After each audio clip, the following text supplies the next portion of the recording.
What's up, everybody? Tony Rager here. And in this episode, we got Ivan on. We start off by trying to cover aliens, but of course we lean into religion because philosophy. That's why, you guys, because philosophy. Do me a favor, if you want to support this show, go to patreon.com/GSMH. $1 a month. You're going to help fund the operation. It's really expensive to run an operation like this. iTunes, leave a rate and review. That's the only real significant way to help out the show. So if you've got time, you got 5 minutes, sit down, leave a rate and review. I really appreciate it. In this episode, we cover aliens. We go into religion. We talk a lot about philosophy. It gets a little hectic near the middle end of it. Oh, man, I just woke up. It's Thursday. So apparently, my lady feels like that I'm childish and controlling because she wants to just get a tattoo on a whim. And I'm an ex-tattoo artist. So I have a high standard like that. If I'm not going to do it, I want someone that I know that's really good to do it. And I think I think I deserve that call as the father of her son, as the dude she's supposed to spend her life with. And it's just very childish. She's so caught up in this materialistic mindset, and she's willing to lose her family over a tattoo, you guys, just because she can't wait. She can't be patient, and she's calling me childish.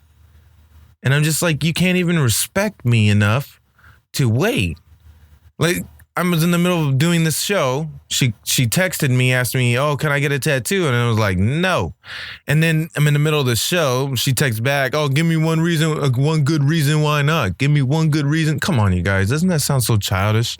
Like, I can read the text off. I'm not over exaggerating. And of course she was drunk. And this morning she still wants to accuse me of being childish. She's accusing me of picking a tattoo over my family. I think it's dumb and childish and silly. Look, at the end of the day, if a tattoo's more important than my love, then obviously the universe is telling me that you're not right for me. And, at the end of the day, it's only you that can make your choices. And everybody knows choices have consequences. And almost always, people choose the selfish ones, the selfish choices. That's fine. I'm not controlling at all. I'm just saying, this is what I want. And if that isn't met, then obviously we're not on the same page. We're not on the same page when it comes to loving each other. We're not on the same page when it comes to respecting each other. We're not on the same page when it comes to how important we are to each other in each other's lives. So, I mean, how much of this shit do I need to take, right? How much disrespect and disregard for me? How much devaluation am I going to take? I'm not going to let myself just be walked on, taken advantage of. Like, I work my dick off, you guys. I do everything for her and my son. I cook her something to eat. I always cook her food when she's hungry. I wouldn't say always, but especially these last couple of months, I've been ultra just nice for no reason, because I'm learning that that's just the right way that I should act, and I should behave right to the person that I'm supposed to be spending my life with. And, the moment she goes to her family's house, it all goes out the window. So what's like the point? What I'm getting to is, why should I fight for it? Why should I buckle and be like, "Oh no, don't leave me"? Like, if I'm valued to the point of less value than a tattoo, I mean, what's the point? Why, it's stupid. Well, you guys, I hope this doesn't get me down. I'll keep you updated and posted, and I guess it's my life. It's always chaos. There's always chaos in my life, no matter how hard I work to maintain a constant non-chaotic state. Maybe I should just embrace the chaos. I don't know. I don't know nothing. I'm just learning on a whim. All right, you guys, enjoy this episode. This episode is filled with debate, filled with ideas, theories, hypothesis, history, religion. It's a really good episode. Yeah. Love you guys. Bye. No, not bye. Enjoy the episode. Fuck you, Tony.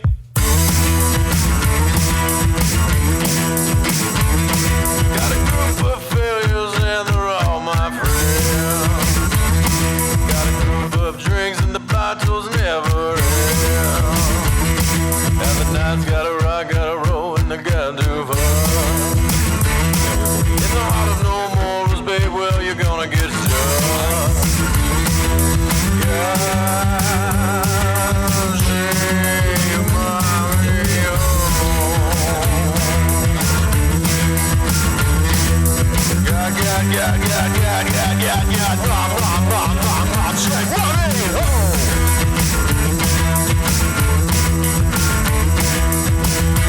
All right.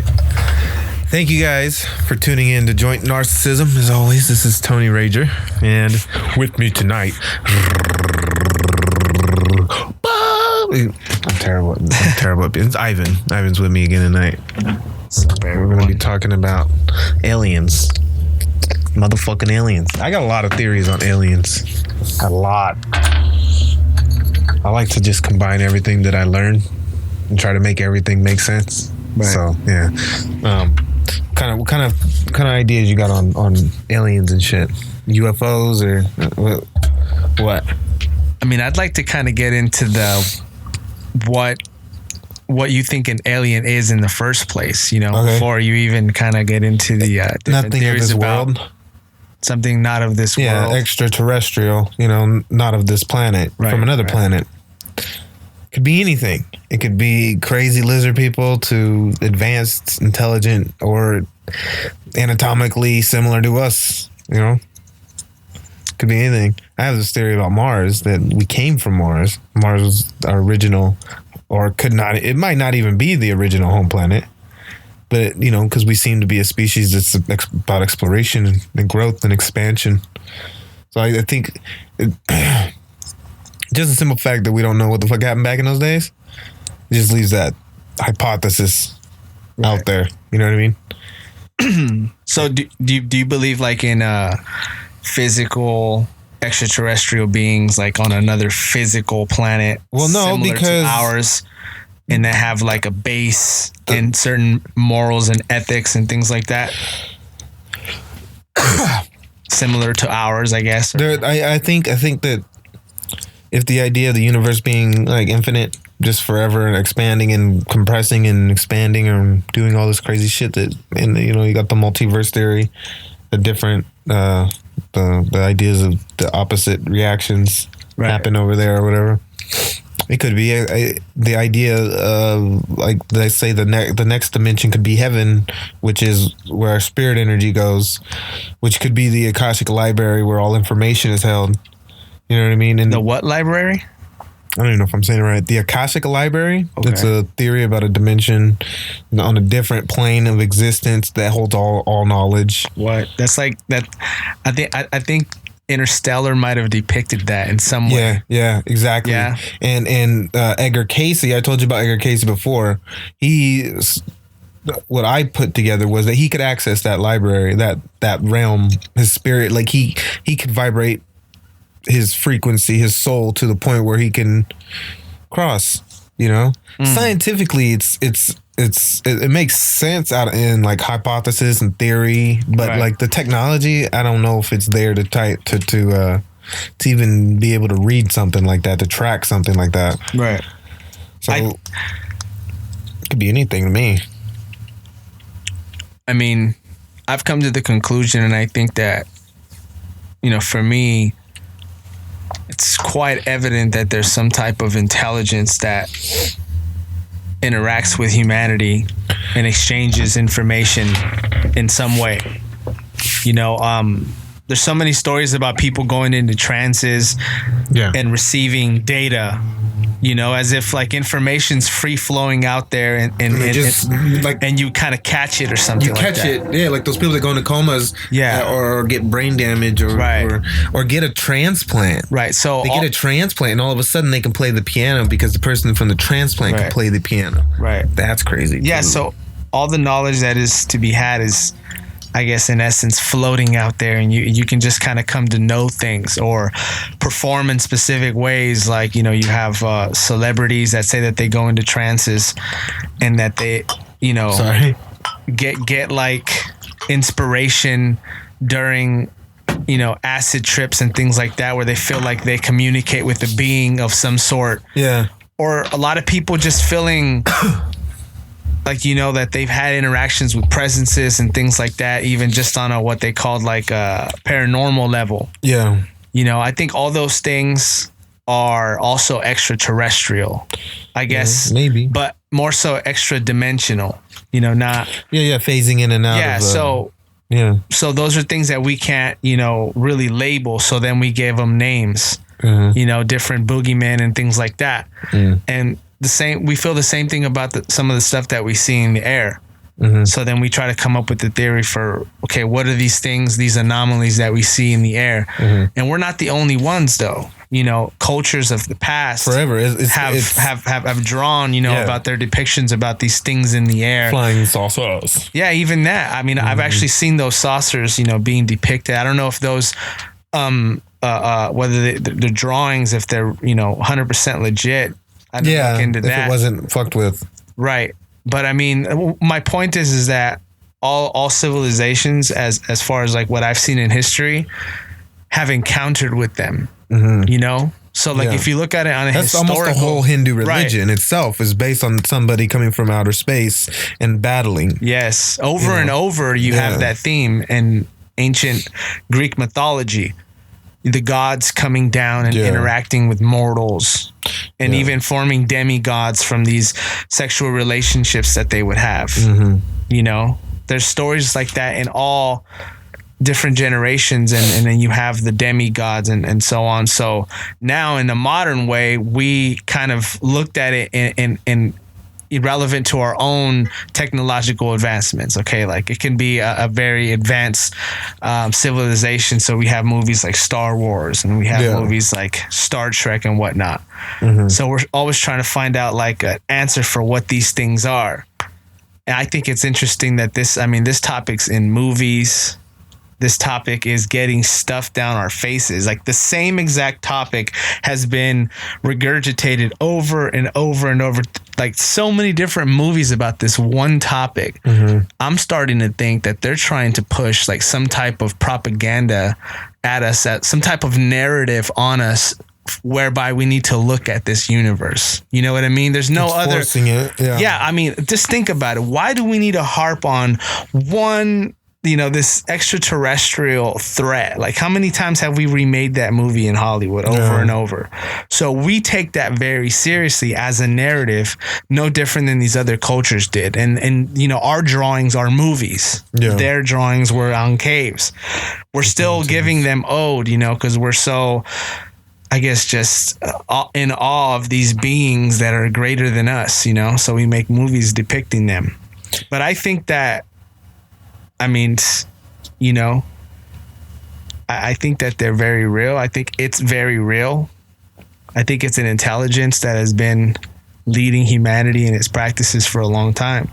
And that it's more so like of an extra dimensional thing rather than terrestrial. It's not so much physical, something deeper than that. Because if it's, what does it take to actually be an actual being? Does it take a body? You know what I mean? Like I think there are things like that in the quote unquote universe that exist. Yeah, the idea of something being alive or real is relative to the perspective of someone asking the question.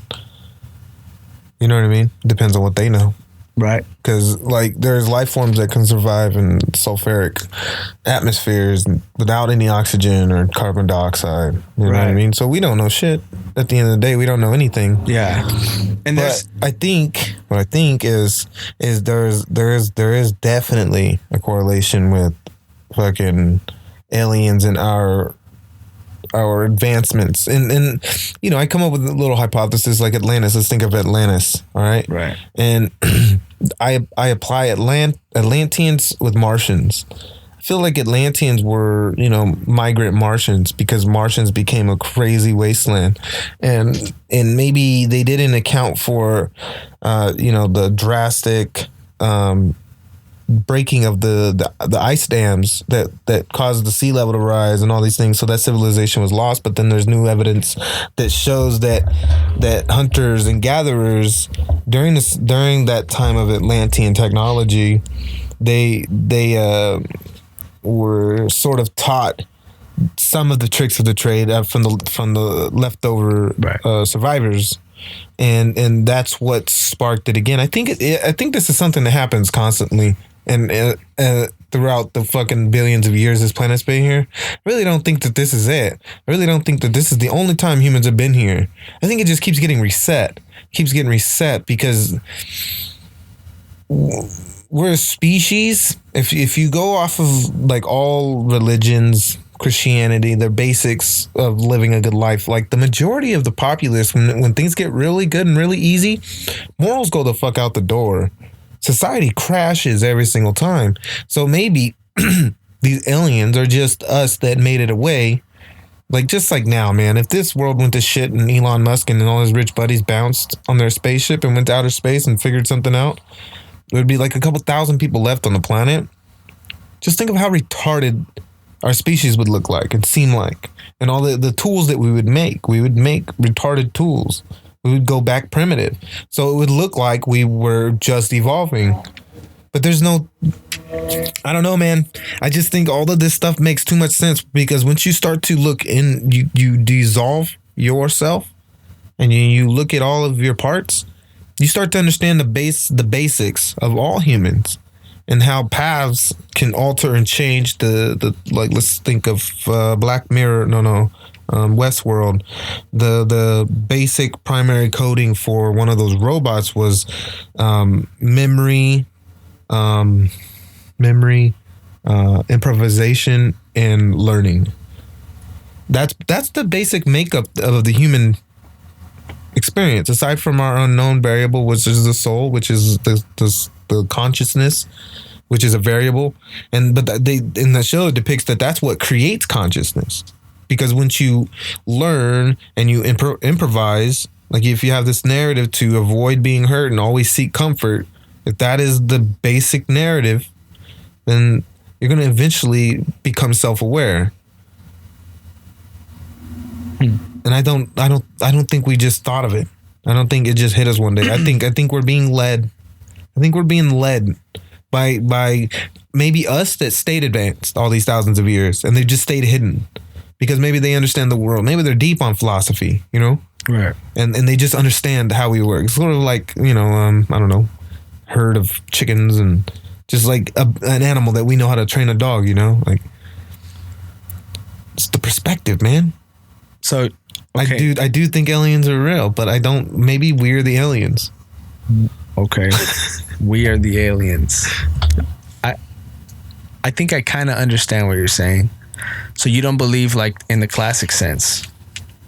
I mean, not the classic sense, but I guess what Hollywood depicts, what the narrative is, and all that. I have this feeling that if there were extraterrestrials, based on physiology and the reason why, simply because how we became intelligent is because we sped up the process of consuming energy. Right. And, you know, potentially there's a theory, the Stone Ape theory, that, you know, higher primates came out of the jungles into the things, and there's bison patties, there was mushrooms, psilocybin, and then they ate the shrooms and it just ignited their brain. Like when you do shrooms, everything fucking changed. Lights, colors, I'm sure you know. that's a theory, and what I'm getting to is the fact that we got to the point where we could digest our food faster and consume energy faster. It's what helped us become more intelligent, and then the more and more gradually we became more intelligent.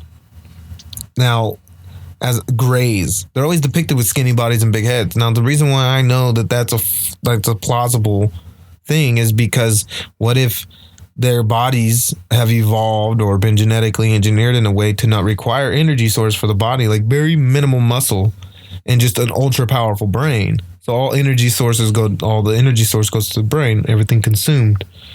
So I think it's plausible that if there were extraterrestrials, that they would be like the Greys, if they're highly advanced. Makes sense. Yeah, to the point where like looks and things like that don't matter. Yeah, exactly.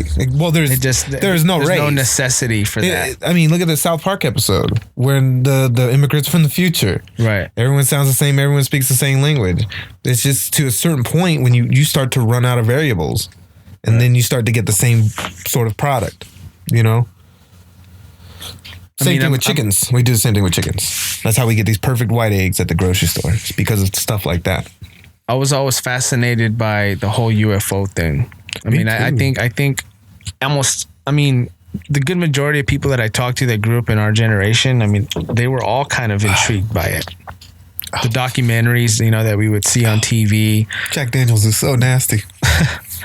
We were set up for that, Yeah, to be interested in it gradually, for sure. I think, and then the narrative they're holding technology back too, because I've heard and read that flat touchscreens been around since the 80s. Yeah, I think that's another thing that I've been thinking about. So the people that create the technology kind of hold when off we're on ready ideas. morally.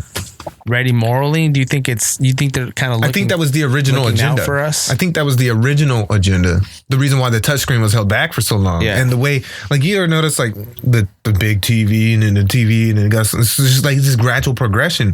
But when you find out things like the touchscreen being around for a long time, and we just now getting it within the last 10 years, I think that you have to apply human inherent nature and greediness and manipulation and or if once you start becoming more philosophical like I have been lately, you start thinking like I think maybe we've been advancing technologically too fast in the last 5 years. In the last 5 years, we've moved too fast, and the generation grown up with it isn't ready. They can't handle it because now there's nothing that we grew up with that we needed. So now there's an evolution in this generation that needs to happen. It's the transition. It's the transitional phase to a whole nother stage of morality, which is the nihilistic ideas of these fucking leftists, But what about the aliens, man? I think the aliens are controlling it. The aliens are controlling I think the deep state. I think Bilderberg Group. I think all of these things. I think like if you look at it, Zachariah Sitchin's book, the 10th Planet shit. Right. What are they called? The Anunnaki. Coming down.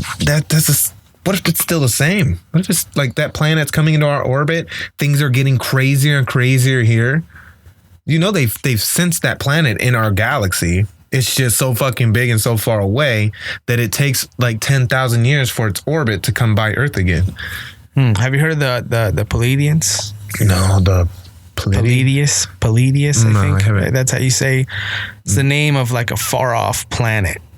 And there are people here on Earth that say that they communicate with these Pleiadians. I'm going to write that down. And they're giving them kind of information about what's going to happen on planet Earth. And they think that we're going through a transition right now. I think we are too. Yeah.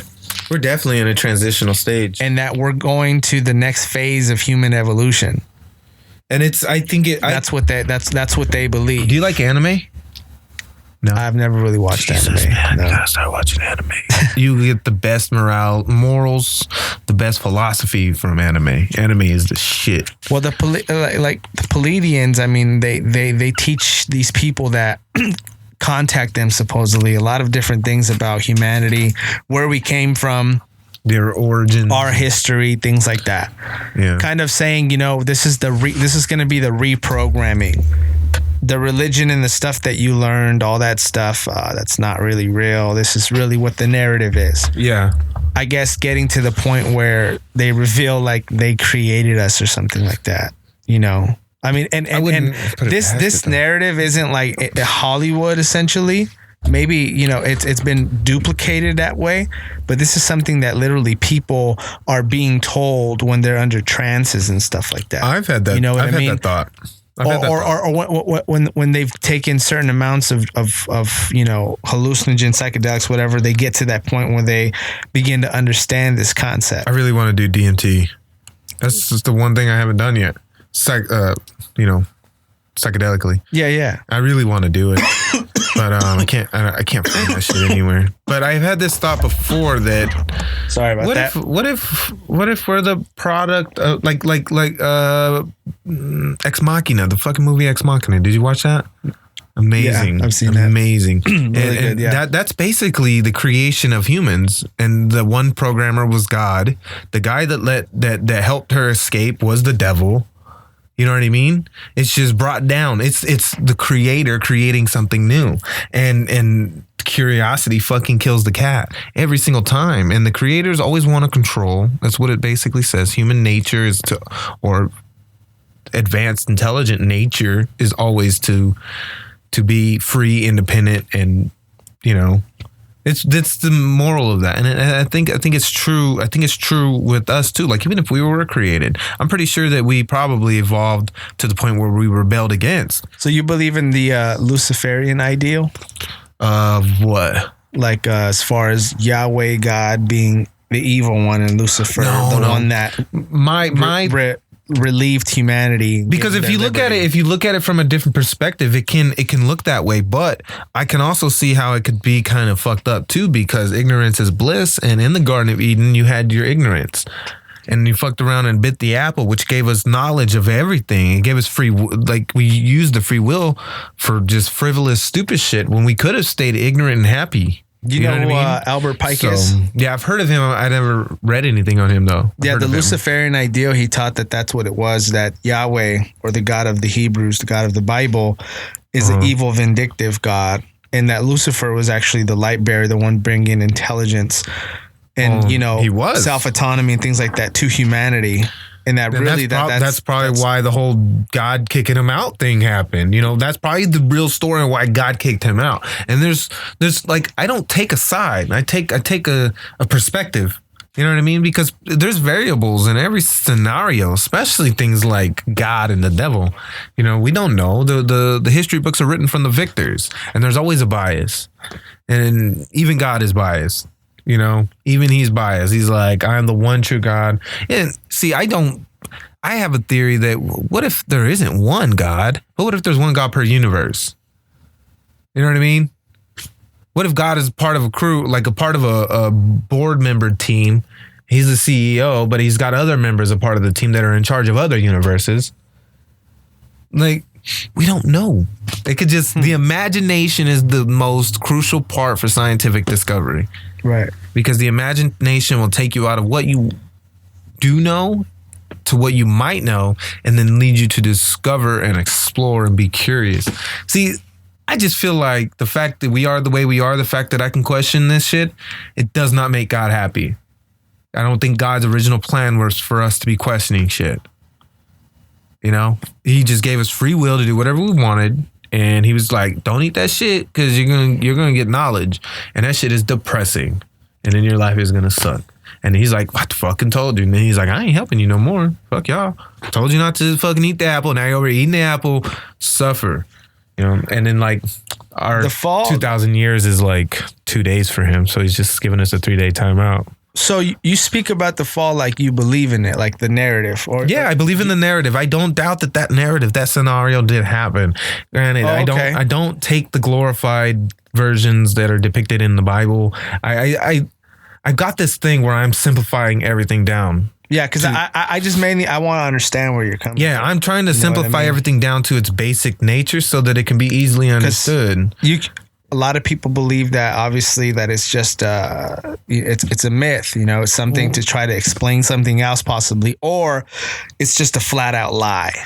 You know, so I just kind of wanted to. I don't think anything is that book's been around for thousands of years, man. It can't be a flat out lie. It's a really good fucking story, but I think with everything, with politics, with everything, you need to take it and strip it down to its barest, minimalist nature to better understand it. And then the more you understand something, the easier it is to either fix or continue or not do, or to trust and understand. And it's an easy way to forgive people, because if you take things down to their basic form, the Bible, you're talking about, or anything, everything, the different religions and things like that. Everything. Like I said, I think I told you before, I think all of those, all the religions are it's all one religion. And I think since India is pretty fucking old and China is pretty fucking old, they're like the oldest civilizations.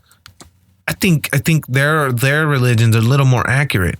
You know what I mean? Like if it happened on Earth, I think the way Hinduism depicts it is accurate as shit. They got flying around, shooting missiles at each other. They're calling it fire, blowing fire, and they spoke of a weapon, a rod that if it's struck down, it would annihilate everything within like a 3 or whatever, so giant radius that implicates a nuclear bomb. You know what I mean? Like the idea that Einstein came up with the shit for the nuke, or whoever the guy did it. I think that everything that we know now, and this is being solidified with me just now recently studying up, actually listening and studying up on Nietzsche. You got to say it right. It's Nietzsche, apparently. Yeah, Nietzsche. But if you go back and you listen to my whole show, right, you'll hear a gradual progression of philosophy getting stronger and stronger and stronger. Then I'll have my theories, my bubble theories, and human nature, inherent human natures, and how certain things aren't taking these things into account. And then like the more philosophical I got, then I like gravitated toward Nietzsche, and everything that he talks about, like in the genealogy of morals or the will to power, like he talks about all these things that I already fucking talked about. And then like now I know nobody's gonna catch it. Now my ego is allowing me to catch it, right? Because I'm egotistical. I'm still egotistical. I'm not altruistic at all. So I find that I'm leaning more towards a universal consciousness, more towards the Edgar Cayce theory of the Akashic Library, and that's heaven, and that's our purpose in life, is to fulfill our goals. And if we don't fulfill our goals, our souls get recycled, and God is the Akashic Library. God, and Edgar Cayce talked about basically that every time a human being is created, a piece of God's soul is broken off to create that, because that's where the spirit comes from, because we are him and he is us. And it was said in the Bible that he made us out of clay and all this stuff. But I mean, where did the idea of breaking up your soul to live forever come from? Like the Horcrux from Harry Potter, and like I've seen it in a whole bunch of other supernatural things. Where did that idea come from? The idea of what you said? Of the Horcrux of splitting up your soul to live forever. You know what I mean? And putting your soul into inanimate objects. And so as long as your soul never dies, you never die. It could be the same idea. What if that was how we were created by God? What if God found a way to split his energy, his soul up, and to create a universe, a whole nother realm of I mean, you never know. When you get to a point of that intelligence, you never know what your goal is going to be. You get to the end of the line where you have all the power, all of everything. What are you going to do next? No, I'm going to create something. I'm going to create something new. And maybe we're the byproduct of that. Maybe we're the byproduct, and our purpose in life is to obtain knowledge and to understand everything and go back. Like when we fulfilled our duties, our soul returns back to the origin of our soul. Wow. That's some alien shit, man. I like alien. Like when you hear alien, you think of Hollywood. When I think of alien, I think of someone that doesn't fucking live on planet Earth or something, or because the imagination is the key to fucking everything. The imagination is the greatest gift. That is the ultimate free will. No one can take your imagination away from you. That is absolutely created within your mind, from your paradigm, from your experience. Right. I'm sorry. It's like an amalgamation of experiences. Mm-hmm. Yeah, the alien thing in a classic sense, man. I think we went on a crazy tangent right now. I know, my bad.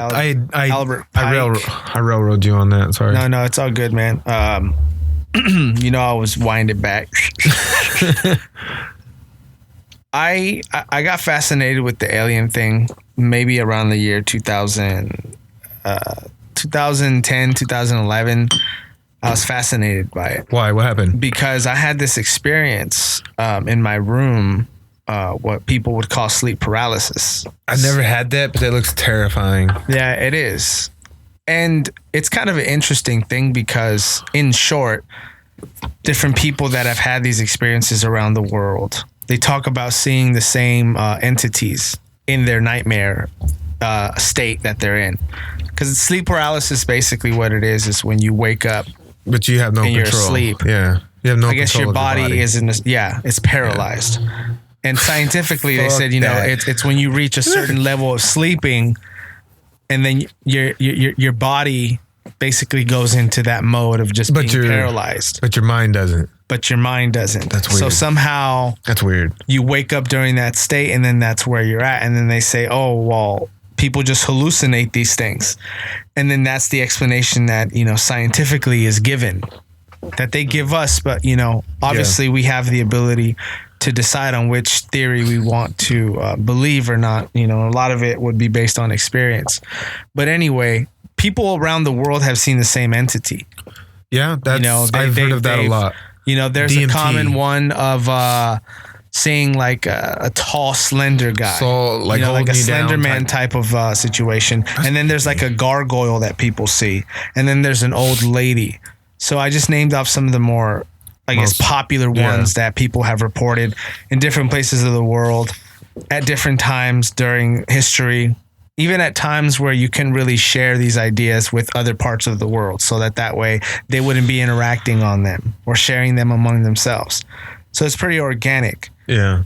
So there's really not an explanation for that. So anyway, I went through that. It's fucking creepy, man. And then it felt like it literally, it just felt like something was trying to take, I guess, what you would call my soul. That's what is that? What would you say that feels like? What does that feel like? How would you explain that? Your soul being taken. Well, have you heard of astral projection? Yeah. Okay. Yeah, I experienced that. Out of body experience. Yeah, when your spirit or your soul comes out of your body. What if you were dead and you just came back to life, like you had sleep apnea and you didn't know it, and you just died and you floated out of your body? Fucking sleep apnea, dog. People that have had these experiences, that's crazy, can talk to each other and be like, I kind of know where you're coming. Even us that have, we kind of can see where the other person's coming from because the experience is so unique. So you can't really always explain it verbally to someone. So when I explain it, it kind of cold. Huh? Did it feel cold? Yeah, it kind of feels like you're losing energy. No, there was no physical sensation to it, really. What? It wasn't anything of like there was like I physically felt something so much. No. Like to my body, no, I didn't feel anything, but it did feel physical, as in it felt very, very real. Me coming out of my body, and then I look my laptop. So you could kind of feel that. Yeah, for sure. I can kind of like I can. You know how many stories there are of people like on their deathbeds type situation. I mean, I watched fucking Ghost, and they survive, and then they tell these stories about that. I mean, it's happened to so many people. Yeah. Well, it happened to me, and I got freaked out. The second time it happened, it was a lot. It was a lot crazier. So in this time, it felt like I said, like I was gonna be abducted. I guess by aliens, you can call it. Like that movie. Is or something of the parent or something of the third kind? I haven't seen that movie. In Alaska. I think the best depiction of it is like the fourth kind. Is that something movie? Like that, right? Something of the where they're interviewing this woman and she's supposed to be a documentary. Yeah, and it's in Alaska, right? I believe so. Yeah, I think it was. Yeah, that shit creeped me out. That was a pretty. So the paranormal activity is connected to the visual of the UFO somehow in that movie too. Yeah. So for me, like there was like the paranormal activity going on along with the experience of feeling like I was going to be abducted. So that got me to go on to communities on the internet to try to figure out or understand what had happened to me or if I was going crazy. Because those are the conclusions that I made in my mind about my experience based on what I went through. So then I started to go online, like I said, and people from all over the world will talk about the same type of experiences. So again, there's that correlation there about the sleep paralysis thing around the world. So that got me interested. Okay, what are these things? I mean, what is this? So then I stumbled upon this documentary that was talking about because let me back up here. The interesting thing about the whole situation is that, and I'm not the only one that has talked about this, but it felt like an evil demonic presence. That's the best way I can put it. And when I say demonic, obviously that denotes some, religious connotation to people. Or you could just say it had a vibe of giving off bad intentions. Extremely dark, sinister vibe. I mean, we all know what that feels like. We all know that vibe. Yeah, I mean, there's a difference between. When I've seen people, and just so you just don't. There's a difference between like, there's two fears. You know what I mean? Like as far as this, I mean, this is my. This is the way I look at it. There's two deeper fears. One is like, okay, if someone were to tell you there is a lion in the other room, you would obviously be fearful, you know, if that lion could get out or somehow. So there's always that underlying fear. But if someone were to tell you that there is an alien in there or this being from another planet or another dimension, even maybe a demon or something, that would denote another type of fear, even deeper than the lion. Something even more mysterious. So we could all kind of relate to that in some way. So during that time when it was happening, that ordeal, because of me being fearful, I called out, you know, to what the only thing, like, you know, how you see in the movies, they hold up a cross, you know, to get rid of demons or whatever. I was calling on the name of God in the name of Jesus. And then the experience just stopped like in a millisecond. And I just came to. And it tripped me out. So that got me interested in, okay, like what happened to me? I'm either going crazy or I hallucinated that whole thing or something. It was just a dream. It didn't really happen. But it was to the point, man, where I was really questioning my sanity. So again, going back to the internet, I went on the internet. I started to see and read that people were having very, very similar experiences. And that documentary was talking about these UFOs as not simply being physical entities or physical aircraft, simply because of the way that they moved on video and when they were captured and things like that. That, you know, they would move they would do 90-degree turns. Yeah. And that's impossible, obviously, for any aircraft to do. But these aircrafts, these sightings, people would see that happen in front of them. So these aircrafts, supposedly that many, many people have talked about seeing, they talk about them in almost a paranormal way. That they're not just, I mean, they are physical crafts somehow, but their behavior is what we would call paranormal. Or abnormal. Yeah, it's just simply because we don't. It's just something we don't understand. And that can until it's understood, then it becomes, that's just that. Yeah. But it always, until we fully ascertain and understand it, we're always going to have a connotation to it. We're always going to stigmatize it a certain way. That's why even when I bring up the whole demonic thing, it's in the modern mind, it's understood a certain way. That it always has kind of like, okay, that's kind of like a fringe thing. You're kind of a lunatic in some type of ways if you believe in stuff like that. But well, everyone's thought when like that. Everyone's treated like that when they think outside. But every single civilization has, met new people that were foreigners to them, and look at the situation that happened in the Mexicos. In the Mexico, Central America area, when the conquistadores came over, the Europeans. Yeah, they fucked them up, man. It was like it was like alien Europeans, man. It was an alien culture coming and invading. In same type of way, if we were to understand what demons are, then we would that's now we the fear. Well, that's would the leave whole us. reason why they failed to the conquistadors, because they had a what is that called? Like a prophecy of the white snake or something coming, or a white lizard man coming to fucking save them, to be their savior. Like they had a prophecy about this guy. He showed up and he fulfilled, like to them, he was that prophecy, and he wiped them out. So, I mean, with that being said, what if God is that? Like, what if we have this prophecy of God coming back and saving us, but in reality, he wipes us out? You know what I mean? What if that's what it is? Because well, according to the scriptures, he is going to wipe us out. Yeah, in Nietzsche's philosophy of genealogy of morals, the religious mindset is slave and Lord mindset. Is slave morality and the Lord moralities. Right. The constructs of the morality of Christianity. You know, the Christian lifestyle is also servient. You feel guilty. You know, you have to feel bad about your inherent natures. And then Nietzsche believed that he thought it was stupid that we avoided our human natures, like pain. Like a lot of people, you know, turn to Christianity when they have nowhere else to go because they're in so much pain. But Nietzsche believed that the pain is what made us great. And that, I don't know why I went that far, but yeah, I think, you know, it's interesting that he says that about Christianity.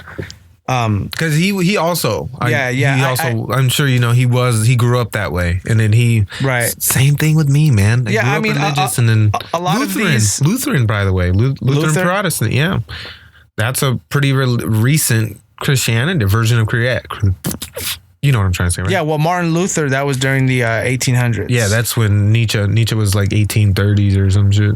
No, Martin Luther was around 1500s. Okay, yeah. I'm sorry. Yeah, Nietzsche was in the 1800s. Okay, so that was like what, 400 years, 300 years after Christianity, after Jesus, right? Is that how that math works? This 1400 years after Christ. 1400. That's when Martin Luther came. Okay. Yeah. Nietzsche is from the 1800s. So that's like 400 years later. That's still pretty recent, man. 400 years. Well, no, I mean Mormons. I mean, look at Mormons. That's really recent. Yeah, that's 1800s. I think, around the year 1800s or 1700s. I think we're always evolving. We're always growing, and I think what we should focus on, if we really want to advance as a society, not as an individual, is to look at the world through these paradigms, through these eyes. Like if we taught the genealogy of morality, you know what I mean? If we taught that in a classroom. Yeah, I mean, Nietzsche... At a young age. Nietzsche had a lot of really good ideas. Nietzsche, what I like about him is that he understood the importance of who God is. Well, even though he disbelieved it, he understood the importance of it. It's just the same with me. Because when he coined the term or the phrase "God is dead," it wasn't in a way that he was celebrating it. It was like he was lamenting that it had happened, because he understood that was a thread that held humanity together. It's like standing in your front yard looking at your house burning down, and you go, right, the house is burning down. Because he had a certain understanding of God, according to what the Bible says. But when he talks about the whole Lord servant situation and within Christianity or whatever, the subservient mindset. You know, there was a time when Christianity was seen as like the atheists of the world. Well, yeah, because they don't believe in what everyone else believes in. You know, there was these Roman emperors and who were seen basically as the only they were proprietors of what religion is. Exactly. They gave to the poor and the weak, and the poor and the weak looked up to. Yeah. What I was saying with the genealogy of morality is how the slave, he said that these things existed because that they are what we require to grow as a people. Because without these mindsets, these morals, without the classes, without like an advanced civilization like we're in now, without some subversity, something where we have to push back at, we will go nowhere. If we're not pushing back on something as a person and as a society, then we will not grow. We will become stagnant pond water. We will get algae. All the oxygen will get depleted out of the water, and then we won't be drinkable anymore. So we need to be pushed on. We need something to push back on. Yeah. You know? Well, I mean, going back to his point about what he said about the whole slave lord mentality. I need to go ahead. I mean, that's kind of, you know, a lot of these philosophers, they speak about different religions and faiths like as if to be like almost like looking at it from the vantage point of, oh, these things are irrelevant. You know, they're almost so these things don't have a pony in the race whatsoever. And I'm going to explain to you where they came from and how they came about. Let me go ahead and tell you how this thing happened, son. You can say that if you were there. But once you begin to speak like that about Once you start spitting absolutes. And Nietzsche did that in the end very much. With the will of power. No, he did it more. And not even just with that, but even the will of power and the Ubermensch, the superhuman. Even what he said about, like, you know, Christianity in that sense, which is not at all, you know, representative of what it's about. You know, like, well, yes, we don't even have there's no Lord for us here on earth whatsoever. You know, there's nothing that we bow down to. You can't take the word any type. You of can't way. take those words literal. When it comes to philosophy, things like Lord and slave, like it's offensive immediately when you hear it. But you have to take it and understand, like, the slave morality. And here in San Bernardino, it's completely evident. The poor, they spend all their money on nice clothes, the newest shoes, the newest hats. They want to dress up. They dress up to the powers, the people that they look up to, who, like, I don't know, Kim Kardashian, all these people that have the Lord morality in this new age of society. Like, it's different now. No, I understand that about the culture, but I'm talking about in reference to Christianity. Oh, when it comes to Christianity? Yeah, like that isn't evident in the way that we look at life or in our writings or in our teachings. With the average Christian, they are subservient to God. Everything they do is for God, and they have to thank God for everything. So that's where Nietzsche is attacking Christianity. But what you're saying is that you have a different view in relationship with Christianity, because you've explained it here before. And a lot of people that are Christian sort of don't attach themselves to the religion itself, but rather the idea of God and being right with him and his teachings, right? Okay, say that again. Did I say it too fast? No, you didn't say it too fast, but I want to. So it's not necessarily that you take the religion on its head, but rather the general teachings of Jesus himself, rather not the religion. Well, that's hard because I hear that, but the word religion is a hard way to describe it. Religion is just what I guess we do, not who we are, what we are. Does that make sense? Like, it's just something. So it goes religion. First of all, the only mention of religion, the word religion, in the New Testament to describe our faith is in James chapter 1, when it talks about pure religion is this. And then it gives you what pure religion is. And pure religion is to visit the orphans and be there for the widows, right? In their distress. Yeah. Not even just altruism in the sense of having it as a quality, but love in action toward all human beings. That is, but that's the mention of what religion is to us. Yeah. You know what I mean? That's what Nietzsche had a problem with, was that.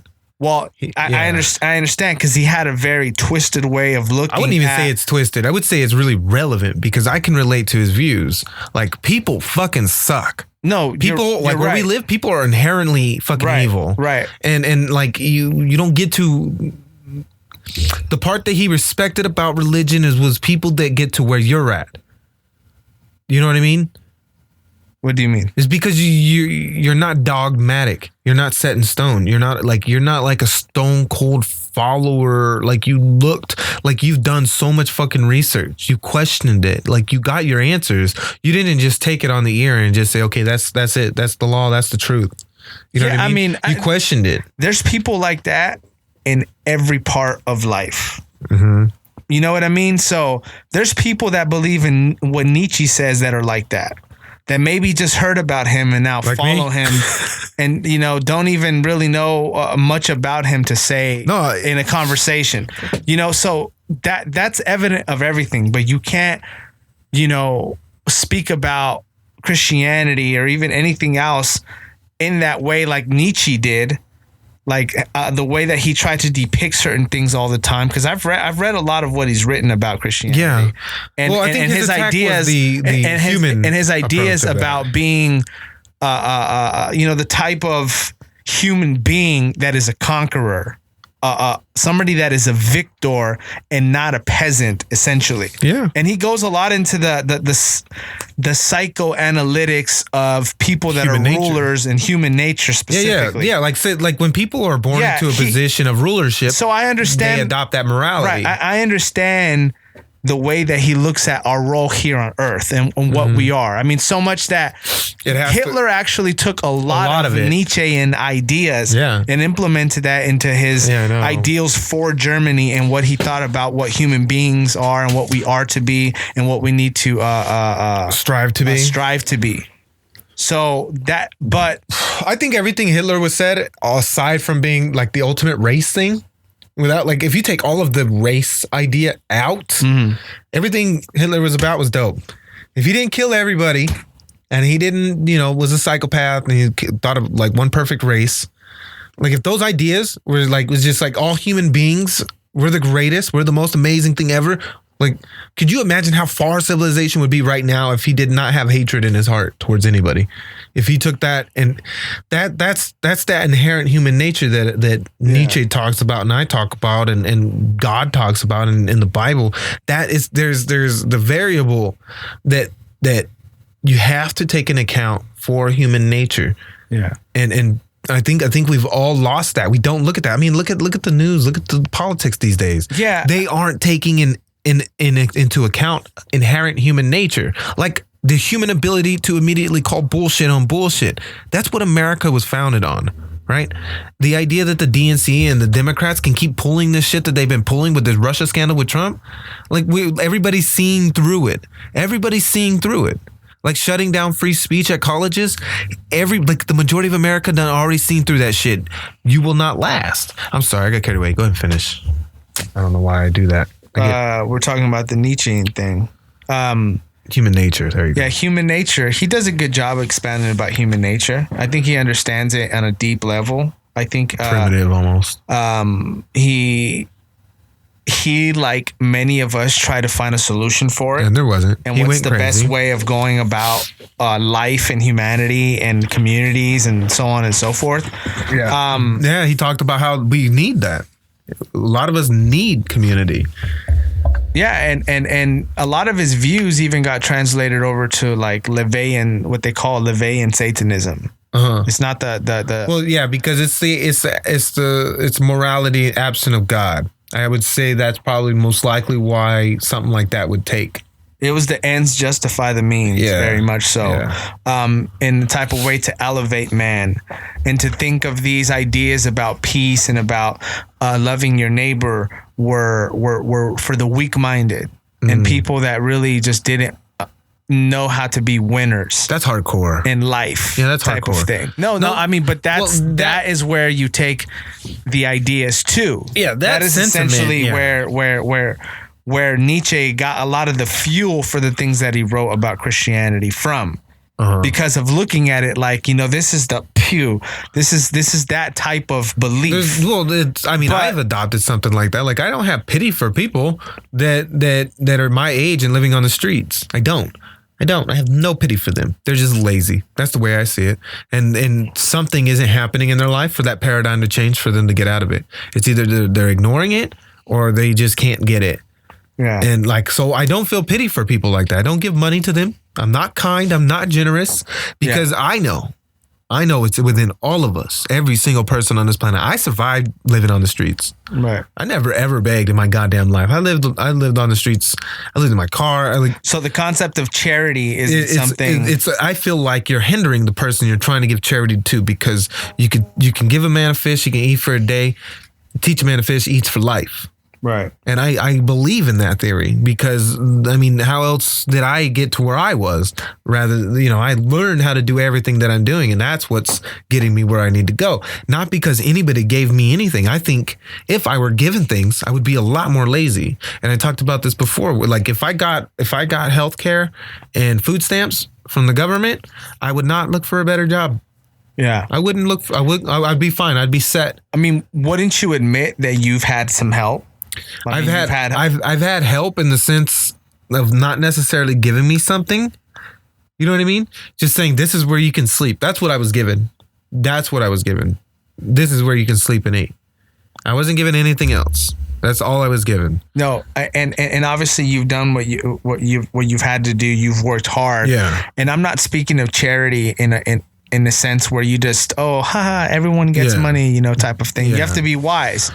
But these ideals, these virtues, as much as we want to talk about human nature, I believe we also have a conscience, and there's also a human nature of virtue in a sense of knowing what's good and what's wrong. What's good and what's not good. What's good and what's wrong. It's sort of like a experience level.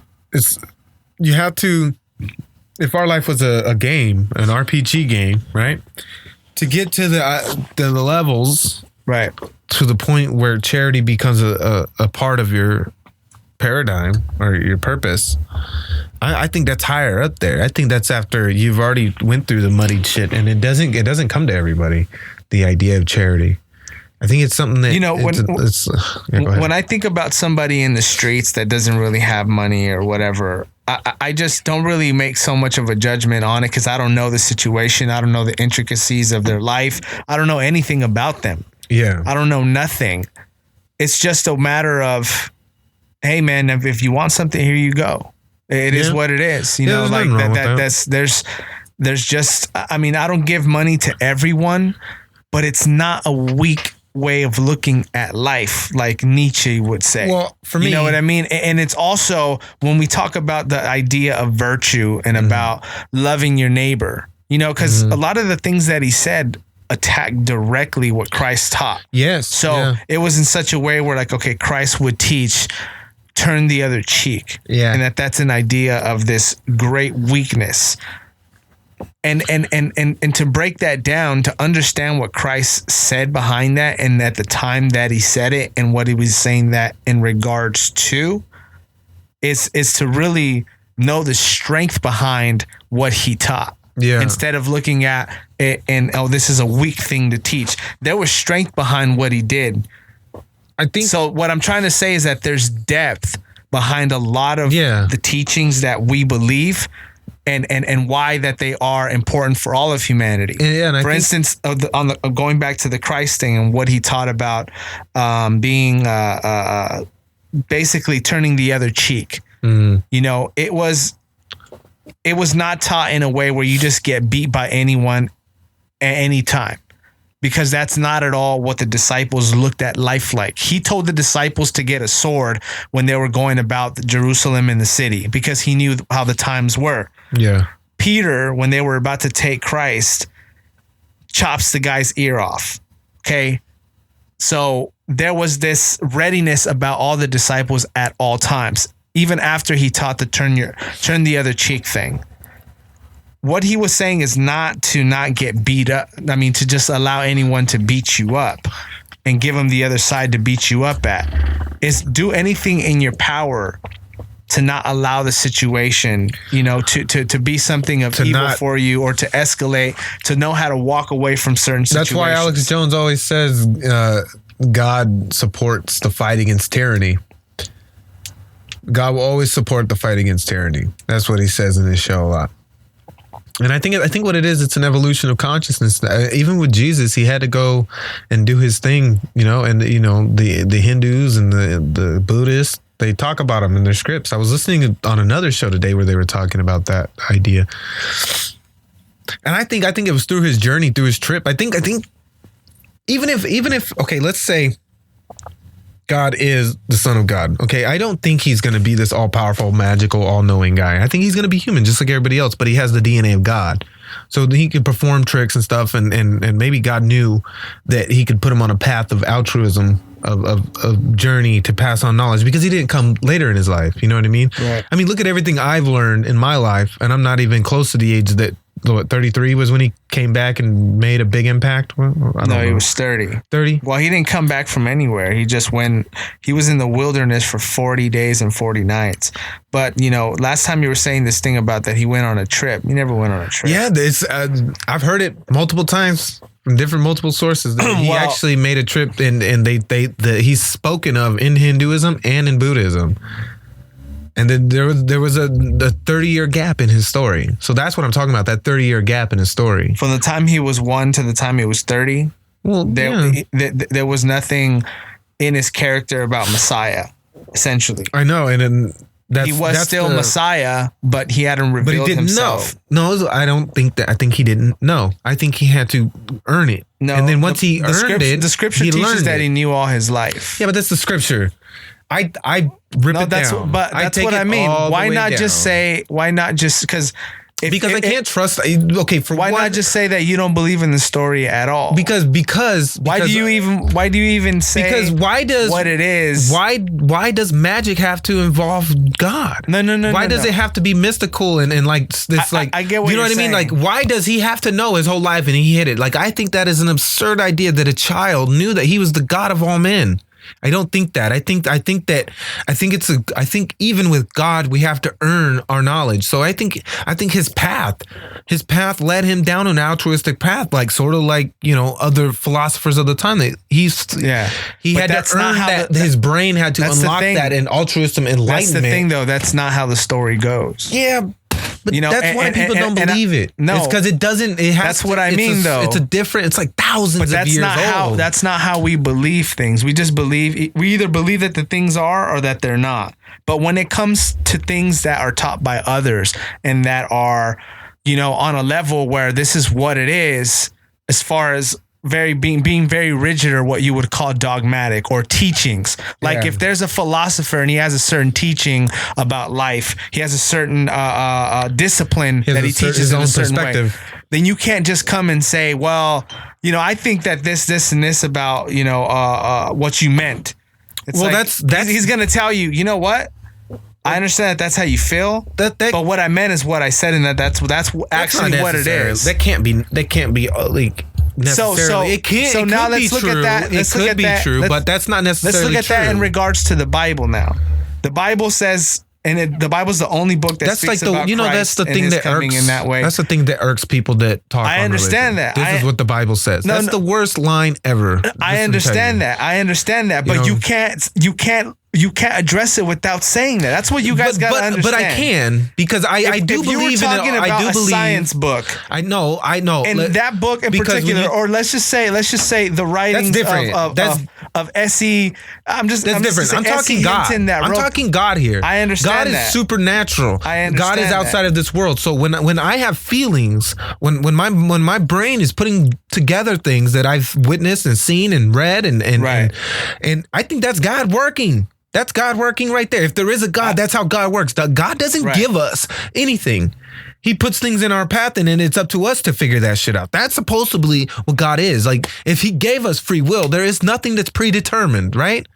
Possibly. It has to be it. Then there's no free will. Then it's a lie. Then we've been being lied to by God. Yeah, but what I'm saying is in terms of what the Bible says, like, and who Jesus is and the rest, the Bible is the first document, I guess you can say, to speak about who Christ is and his coming and anything like that. And anything else that anyone has to say. Do you think if Jesus wrote the Bible, it would sound anything like it sounds? I think it would be as humble as shit. That's not even anything that anyone should speculate on, because we have no idea. Why not? Or at least to make. We don't even have an idea that anything is real or anything that's true in that book. We don't know. We take it on faith. Though. And faith is something that can't be questioned or defeated. But what I'm trying to get at is this. You say things like, well, I believe it, what if it's like this? I trust my imagination.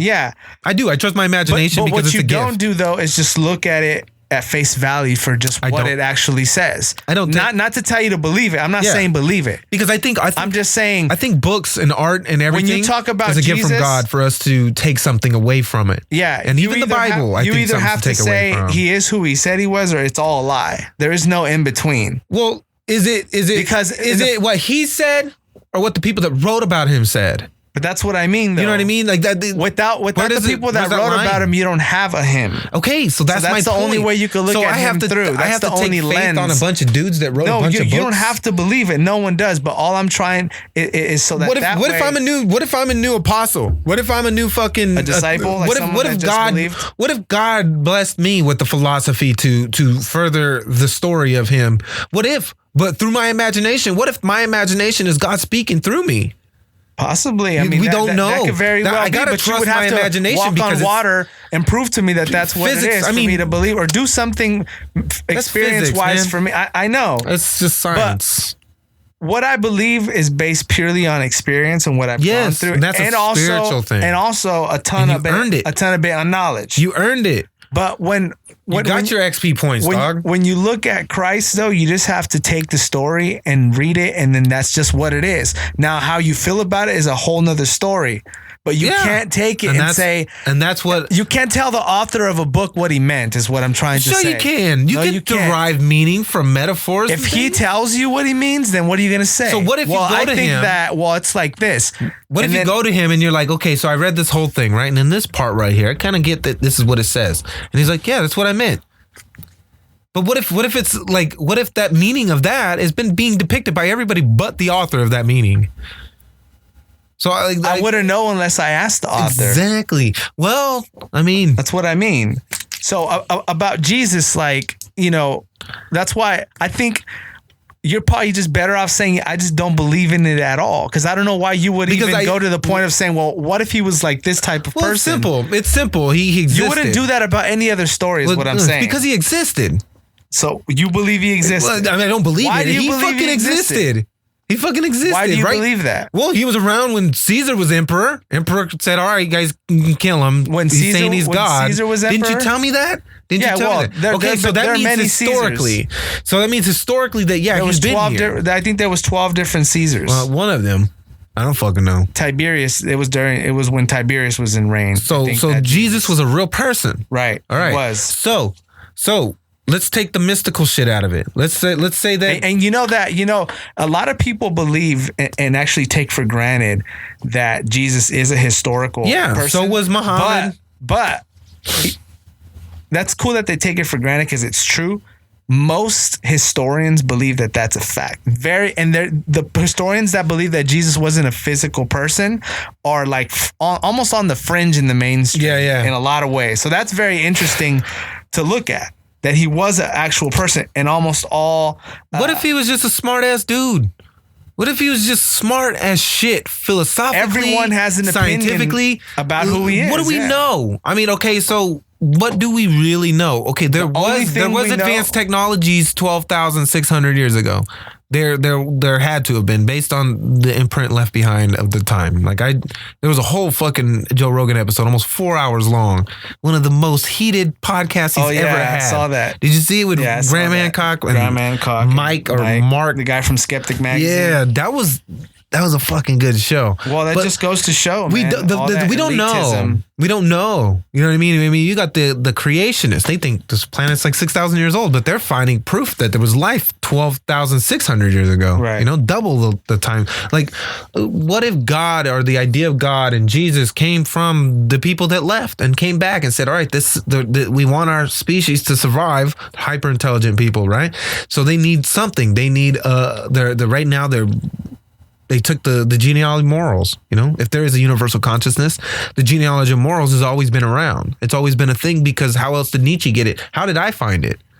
Like, I didn't understand what I was talking about until I started listening to Nietzsche.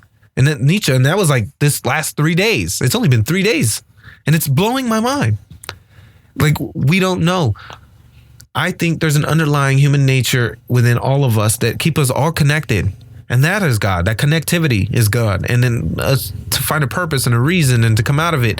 The fact that Jesus was real, the fact that Muhammad was real, the fact that Thoth and all these other guys from Egypt, like I'm pretty sure everyone was real, man. I just think their stories being embellished and sold to the slave moralities to keep them in line, to keep the society, the whole culture, because society would fall apart if they followed Nietzsche's way of life, right? Of being the individual, of staying your individual, not becoming civilized in a society. That's Nietzsche's argument. That's what religion made civilized society culpable or doable, was the idea of something to be subservient to. Because if you're only subservient to yourself, you can't have a civilization. Well, all it is about having leaders and people that are having that gifted ability to press things forward. And that's evident in every area of life, not just in politics. Everywhere. And we can't think of another way for things to function other than that. And we've never done anything other than that. Well, it's because we're scared. It's just normal human nature. It doesn't mean that, it's innately weak or anything like that. That's just the way things are. Now, some people in powers obviously take advantage and become corrupt. Yeah. But whenever it works, no one says, why is this society here working properly and these people leading it?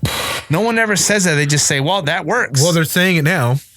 Well, because it doesn't work. Because it doesn't work. But if it did, no one will look at it in this, well, why do you have the hierarchy in place right now?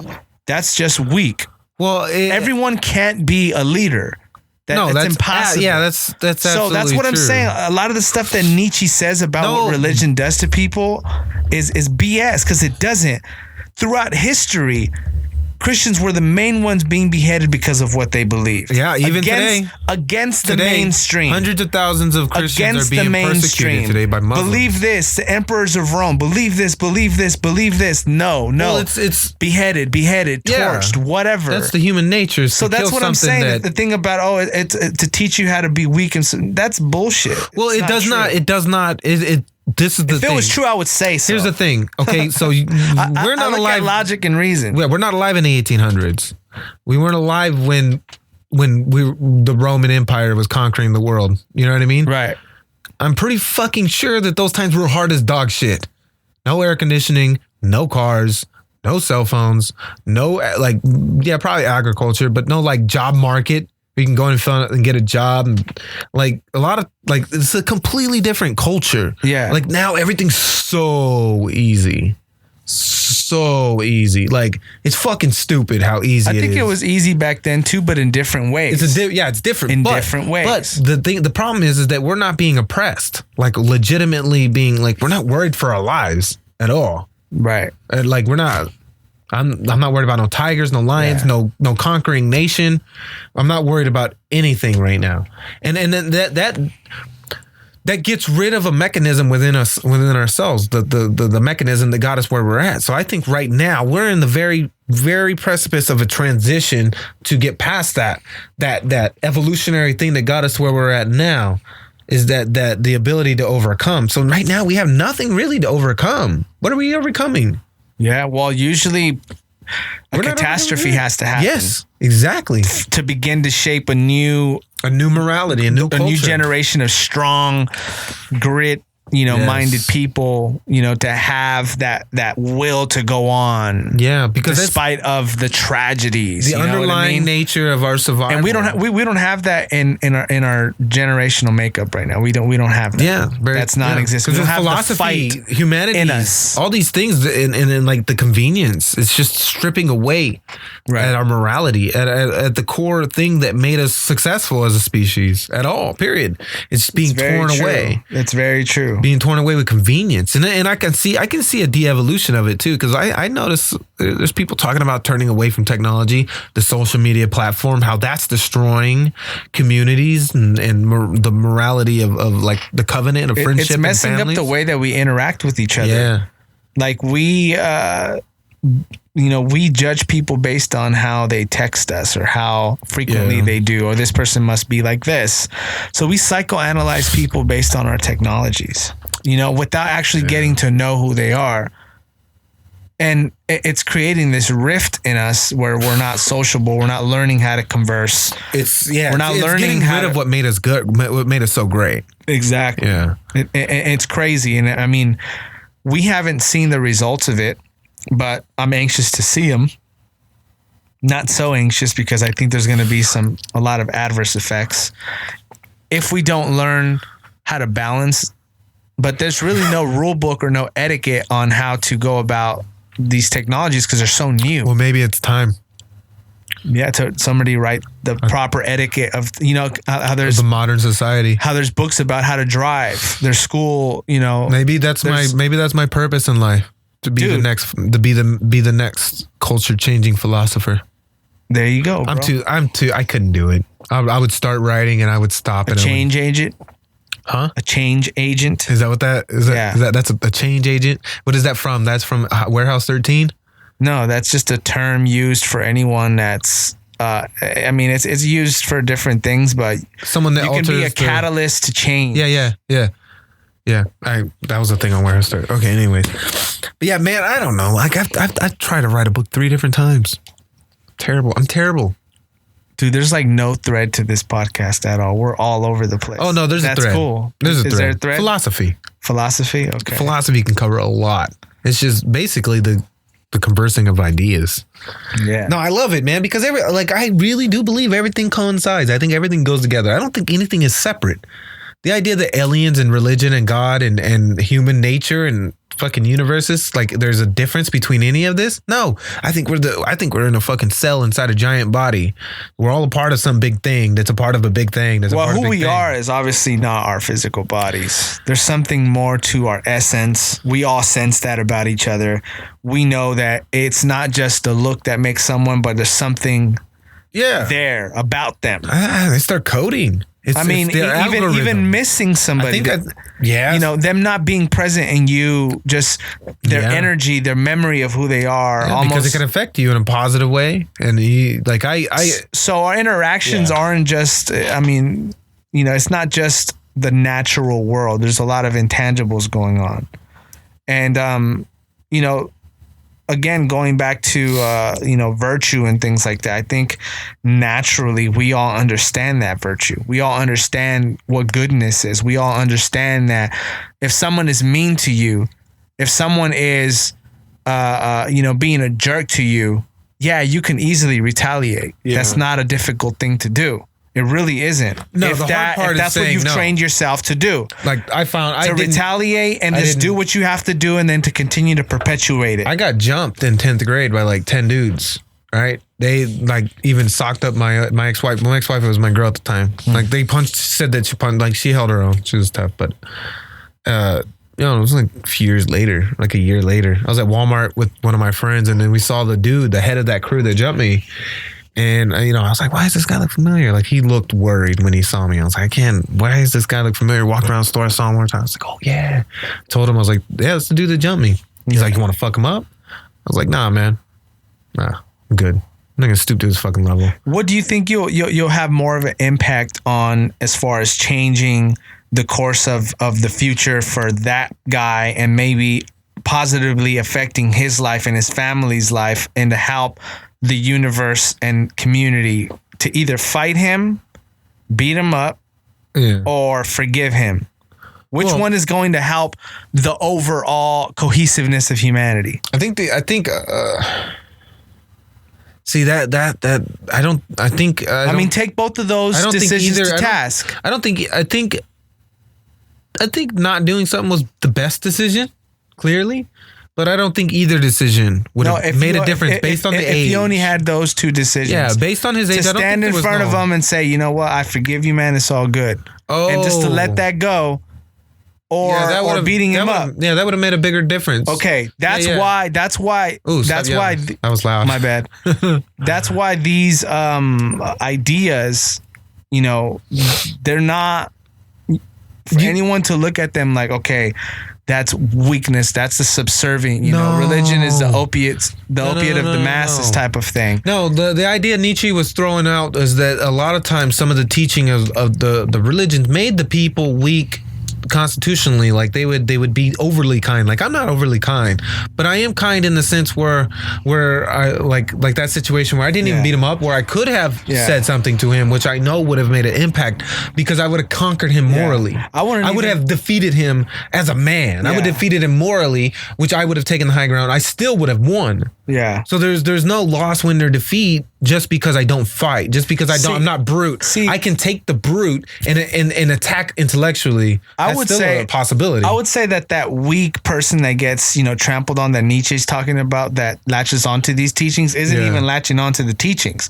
All he's doing just looking for is cover. being weak and looking for cover. Yeah. Exactly. That was his argument, that he despised that person. But that's what I mean, though. Yeah. Whenever you talk, this is my biggest issue with a lot of things and the way that people address Christianity, because they never talk about what it actually teaches. They talk about their caricature. Yeah. And not just with Christianity, but with a lot of things. Get a Muslim here. Yeah, I think and he'll tell you about how the media depicts the teachings of the Quran. Well, you know what I mean? He has a certain way of looking at what his religion teaches that he'll try to get in with you. Yeah. Some things he may be wrong on. Some things he may be spot on. He was attacking the weak characters, because you can't. Yeah, but that has nothing to do. Even when I make a generalization, right? But that has nothing to do with Christianity, though. You know what I mean? You need to just the wrong person can become corrupted by that ideology. But he was never corrupted by the ideology. He was corrupted by his own countenance and his own way of looking at life. Well, because the ideology doesn't make that happen. Doesn't make that the case at all. We're allowed to defend ourselves. Yeah, no, I see. We're allowed to fight back. I see it. Those things are taught in the scriptures. But but you still see it though, because people like to cherry pick. Here's the thing, people like to choose what they follow. You see that though, not just Christianity aside. You see that in every area of life. It's human nature. And that's just the way people are. Some people are weak, bro. Some people are, they don't have no courageous body in their bone. And I think what Nietzsche also thought was that Christianity hinders that growth in that type of person because it allows casual comfortability. Like, let's say the famous white trash people, I forgot where it was, but it was like, girl, I don't feel pretty today, I'm not going out, nobody loves me. She's like, girl, the Lord don't make no trash, girl. The Lord don't make no trash. Like the idea that you should just be perfectly comfortable in your fucking skin and never try to grow or be better. But what does it have to do with Christianity? Because a lot of times all you got to do in Christianity is be subservient to God, and you're guaranteed the afterlife. You don't have to work in your middle life, in this life. What is being subservient to God Subservient is following the Bible to the Q and not worrying about yourself, not worrying about growth, your growth mindset, not achieving any goals. Your goal in life is to serve God. And philosophically, that's weak, because what is this person doing with their life? That person that does that would have done that with whether Christianity was there or not. What if do you think they would have done that if they would? That's their human nature. Do you think they would have done that if they would have been shown, like, this is how you're behaving, and it's a weak way to behave? But that has nothing again to do with the teachings of Christianity. Okay, but is it not a side effect of Christianity? No, it's not. It's a side effect of it. Absolutely is, because I'm telling you no, but I would ask you, enables that mentality. Right, I would ask you in what way, and show me where in the scriptures that affects that directly. Because when you talk about the scriptures, man, you gotta take in the mentality of the individual that I'm talking about. No, I know. White trash, but Christianity ignorant, comes directly from the scriptures. And true Christianity. But it's not the attack on true Christianity. It's about the people who adopt it and how it's not corrected. You would have to give me an example and a reason about what you're talking about. I just and did. How that directly affects. I just did. Like the growing up in the ghetto, growing up in shitty neighborhoods with obese families, no education, dropouts, pregnancies. How is that a direct result of Christianity? That is because there's a lack of intelligence. There's no striving to be intelligent, because they tell themselves, all I need to do is go to be right by God, and my next life will be amazing. Show me where Christianity teaches you to be someone that lacks intelligence, doesn't have any drive. Require? Show me where it doesn't Christianity require teaches it. that. It doesn't even require. Show me where it doesn't require that at. Everywhere it doesn't. That's what I mean. You got. Hey, if you're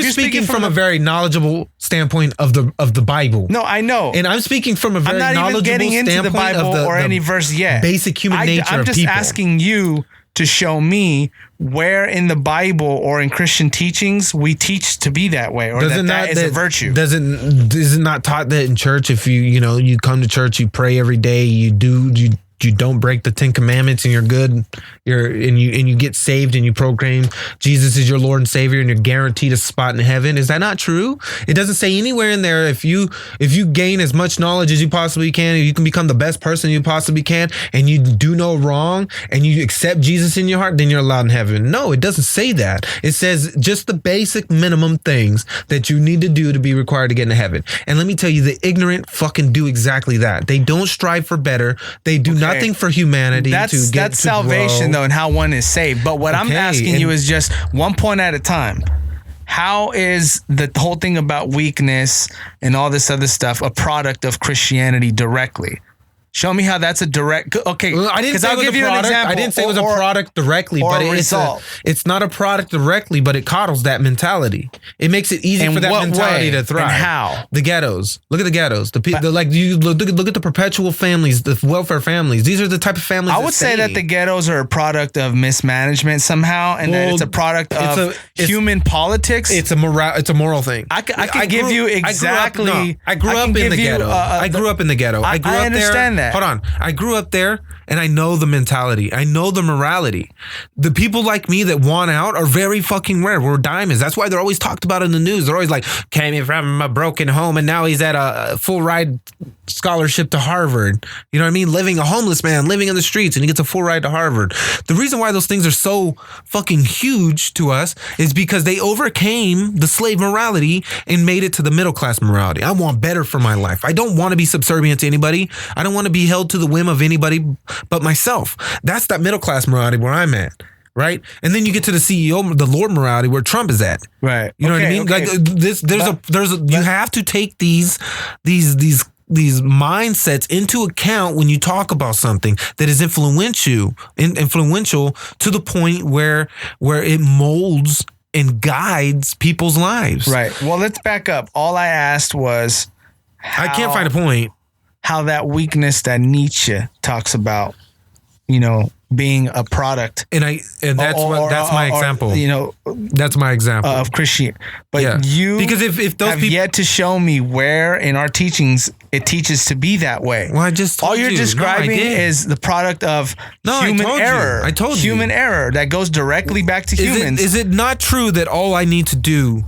This is a common thing that people say about... Answer. Is it not true that for me to get into heaven is for me to accept Jesus Christ as my Lord and Savior?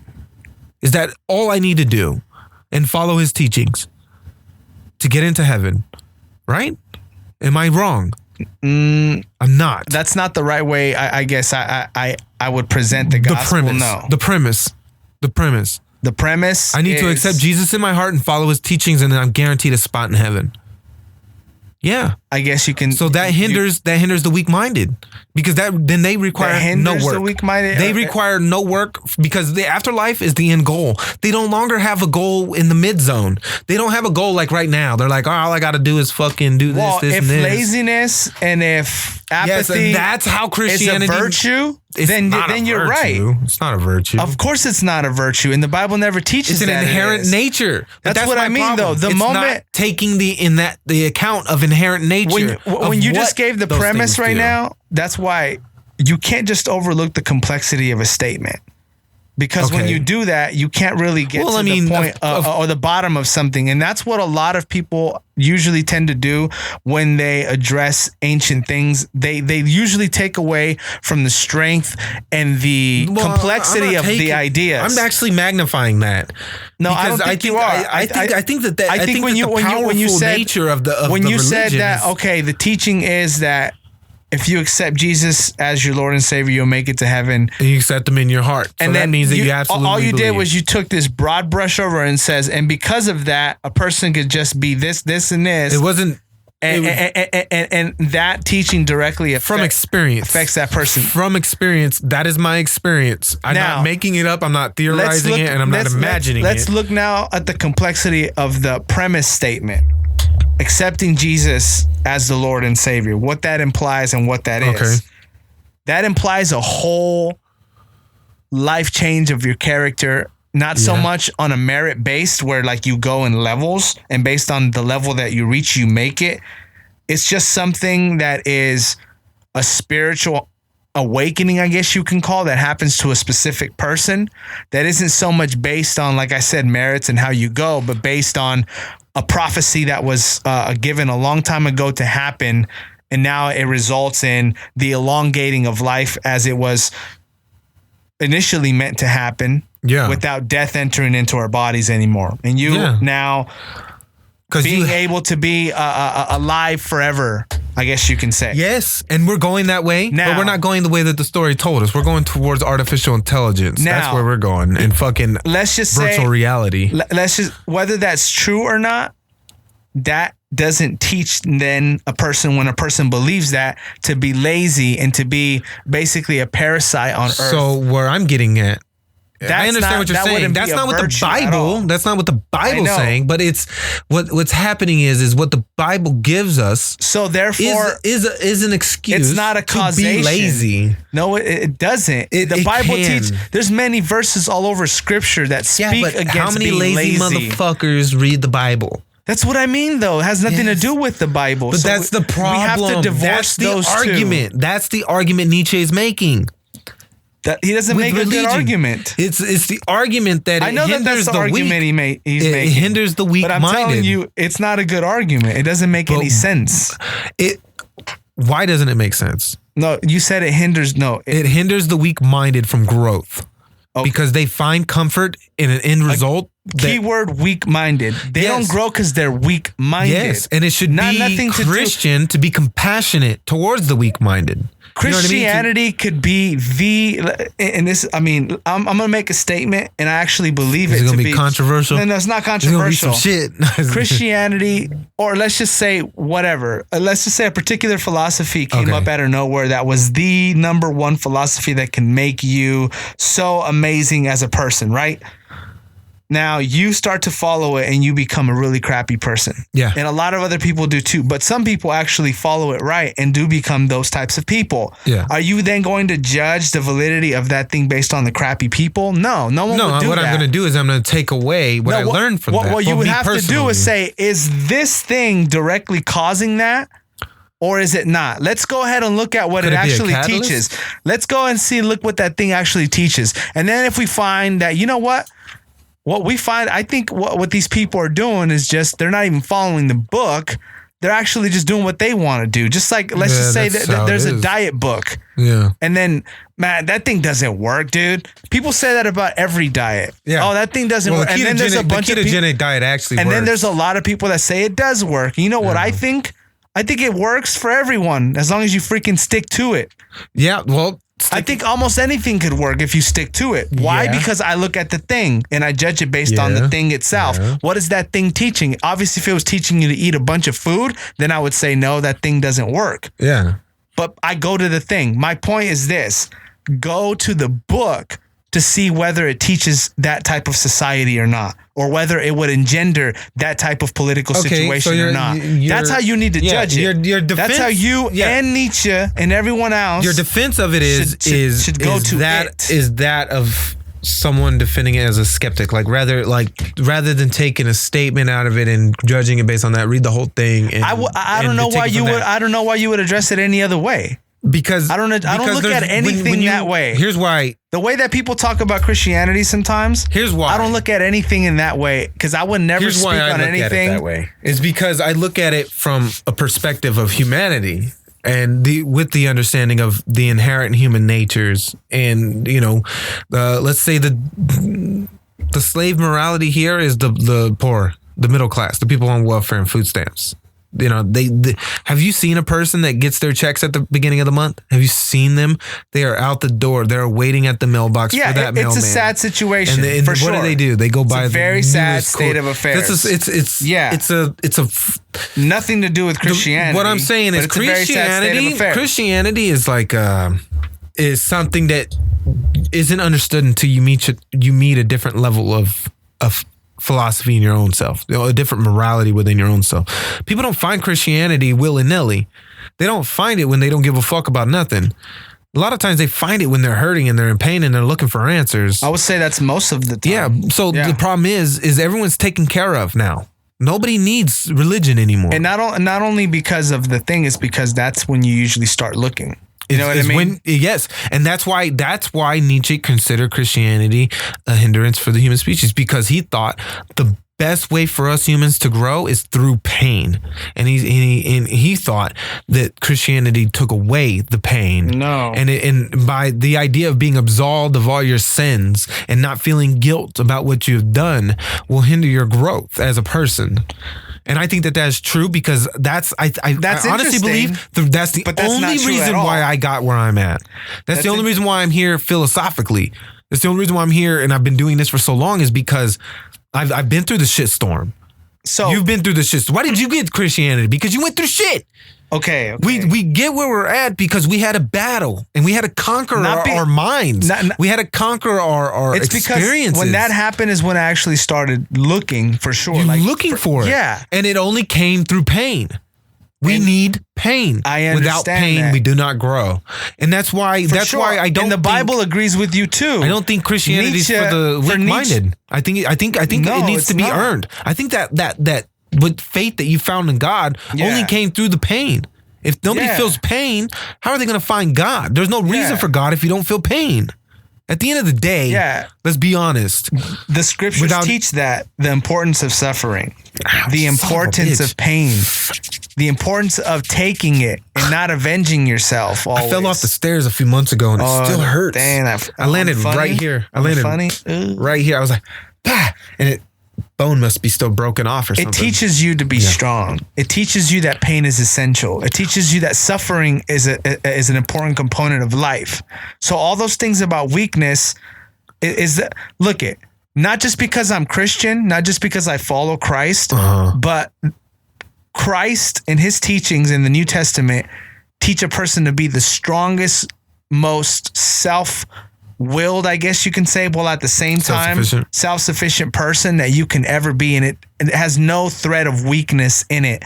And in no way has our history as a people, and even our history throughout the years, have we ever been a weak people. I mean, everybody knows that. We see the truth behind society and the way that it works and why it works a certain way, while those of us who actually exercise ourselves in those things, and we decide what we do based not upon allegiance to any government, but based on our allegiance to our king. Yeah. And we believe him to be our king.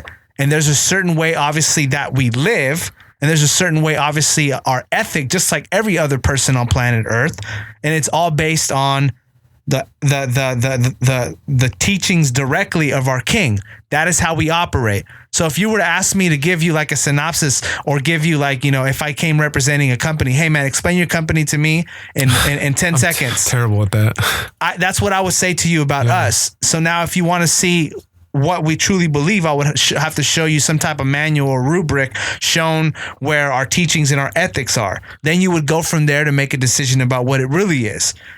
I mean, obviously, you could have saw different representatives of our firm and our business, but whether they represented us right or not, you wouldn't know unless we told you what we're all about. So that's what I'm saying. When Nietzsche says these things about Christianity and what it teaches people to do, he would have to say this and this is a direct result because of these teachings, but he doesn't do that because him, just like many other, I'm gonna have to look into it more because I think he did when I was philosophers like freaking Marx and these guys that just have nothing to do on their time but just philosophize all day, make a lot of really dumb statements. But I think the reason why Nietzsche is so famous and still so relevant today is because that he didn't just willy-nilly come up with the philosophies. He was a really smart guy. Yeah, and he suffered a lot. He was suffering up until the day he died. Like he was like doomed. Like he was going blind and shit. Yeah, like he had like brain cancer or some shit. I think that's kind of it's the doomed. It's the that seems to be a common thread with intelligence, and like even Edgar Casey didn't last very long. You know what I mean? Like people that are significant in history that are basically almost supernatural in a sense, that were just like stood out, like Nikola Tesla. Are you kidding me? The guy was a savant. I mean, I don't want to attach any, like, it's hard. The only reason why it's so fucking hard for me to attach my ideas to religion and Christianity is because it's so cut and dry.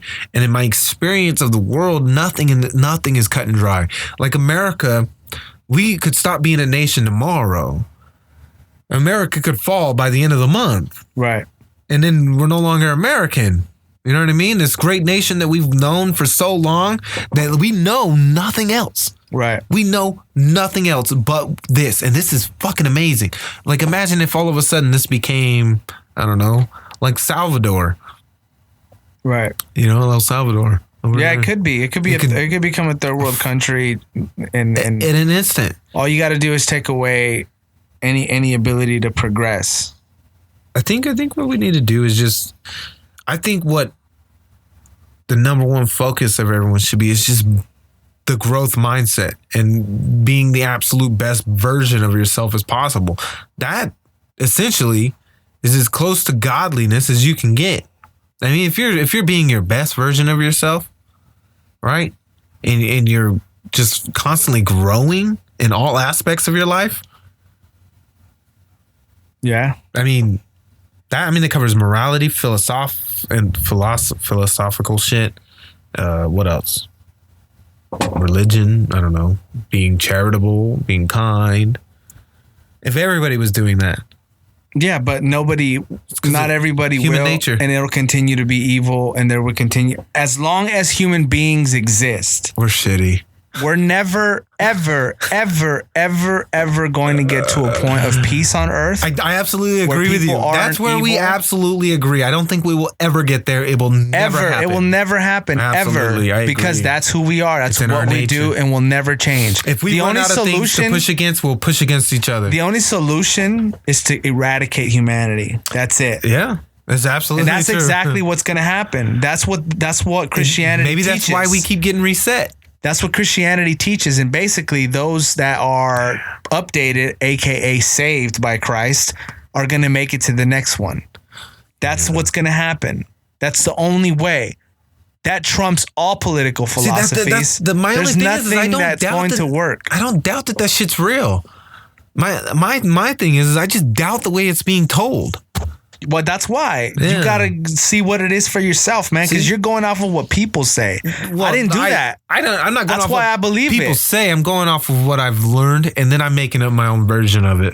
Yeah, dude, but you don't really know. You don't really know. Nobody knows. No. I'm saying you know absolutely your faith and what you read, but aside from that, none of us really know shit about anything. Yeah, no, we're always learning new shit. Well, I agree and disagree, but this is my point. Why don't you yourself study the thing? Maybe I will. Before you make a decision on anything. Screw what Nietzsche says. You read the thing yourself. Well, it's historically significant, and I agree with what he says because I've come to the conclusions myself. And so that creates this weird little imaginary bond between me and Nietzsche. How though? If you haven't read the Bible yourself, why would you listen to what he said? I've read part of the Bibles. And no, he didn't necessarily say what the Bible did to people. He was talking about the inherent nature in people that took on the belief. Well, I mean, how it made them weak. A lot of what he says, man, is directly an attack on Christianity. And that's because he was coming out of that, just like how I came out of it. Well, a lot of people, not just him, but almost all the great philosophers hate Christianity. Karl Marx, especially, was a person that was so. The problem is because it's a religion with hatred. It's a religion that the paradigms at the times it wasn't good for. Being like if you're a shepherd in the Middle East and you're herding your sheep or whatever, and I mean you can't be kind. You just can't. You like okay. So there's a phrase Nietzsche said that a man of morals is a weak man. I agree absolutely. Depends what morals. Well, you got to think. No, it's nothing spiritual, purely physical, purely human nature. A man with morals is a weak man. Okay, so what is he saying? Let's say, okay, what is he saying? I think a man with morals will get walked on. And he's saying inherently men will walk on someone that they can walk on. And so being morally correct will make you weak in the eyes of the world. I think if I have the ability to crush you, and because I respect, love you, or have mercy on you, whatever you want to call it, I don't. isn't weak. But that only It's works for actually the Lord strong. class. That No, only no, works no. for the Lord morality. It's actually a strong virtue, very Yeah. strong. But it's a Lord morality. It's not No, a it's slave not a morality. Lord at all. It is. It's not It a is Lord that at all. mentality of me being able to ruin your entire fucking life, and you can't do shit about it. But I don't because I love you. That's the upper class morality. Now slave morality, we don't say shit like that. No, of course. We don't we don't go like I could if ruin somebody's you. gonna Like, what? fight you, if No. somebody's gonna fight you, It's more of like I'm gonna walk and then away. You're disrespect not you, worth and it. I walk away. Yeah. Is that weak?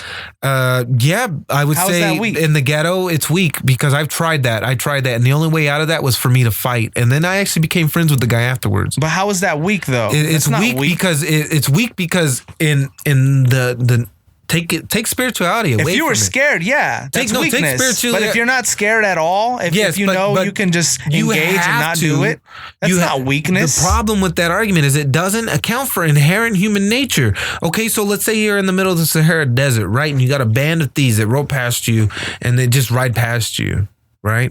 And then you get comfortable and you pop up a tent and you have your daughters and your sheep with you. And these guys come back and you were just like, these guys aren't going to hurt us. And you weren't on defensive. You weren't on the defensive. You just were humble and trusted in God that he was going to take care of you. They came back, slit your throat, raped your daughter, stole your sheep. That's weakness because you were not and you weren't ready, and you weren't ready to defend your kids, your daughter's life, and your sheep, and your money, and your livelihood. A lot of times, that's what morality can do. It can put you in a situation where you just get fucked. That's an extreme example, and most people won't ever get there. But not anymore, no.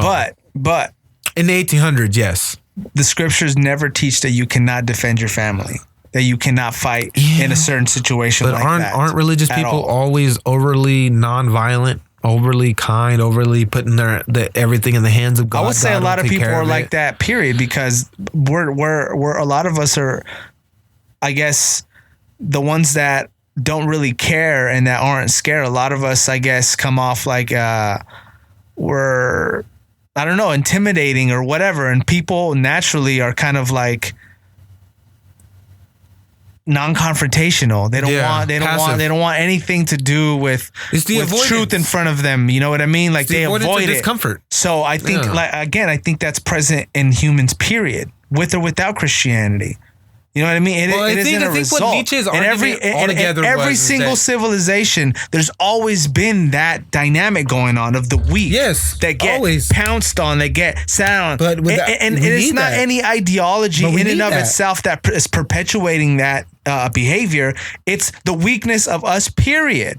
That's why you can't. It has nothing to do with Christianity. Don't you think it's the charity of Christianity? No, that's because if not. you think about it, like I talked about before, how we need an opposing force in order for us to grow and advance. Because without something to oppose or to fight back against, we don't grow. So what if the idea of being charitable and, like, let's say in a Christian nation, we take care of our weak and needy, and we house them and we clothe them and we feed them, but we take away that, like, not necessarily, not for certain, not every case, but for the most part, it takes away the drive to find a better situation because you're being taken care of. Yeah, that can happen. I think that the welfare state, for instance, that wasn't even formed on Christian virtue. Essentially, it was more of a just an economic standpoint, wanting to help everybody, and actually get money into the pockets of a lot of politicians, also because of the kickback that it would give them for passing certain laws. So it was never on an issue of virtue, because that's not really virtue when you're actually hurting somebody more than anything. Yeah, you know what I mean. So it doesn't become virtue. So there are times when people actually truly do need the help. Yeah. And a lot of it, like, I base it on, I help a lot of people that are Christian. Mm-hmm. My own brothers and sisters. I help them a lot. Why?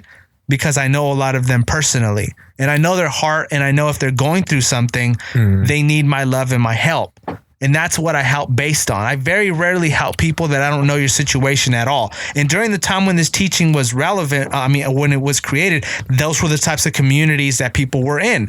So to help somebody to know if someone was truly poor or just trying to deceive you poor would be an easier thing to find out than it is nowadays. Well, no, I can pick a motherfucker out. No. Well, it was easier to find out then than it is nowadays in a lot of ways. To find out who's faking it? Yeah.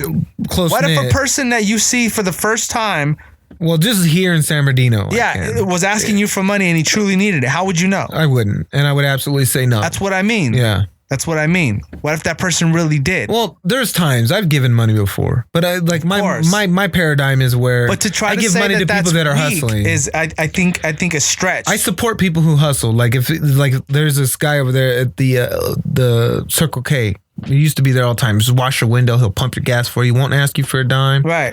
I would $5, $10. I gave him a 20 once.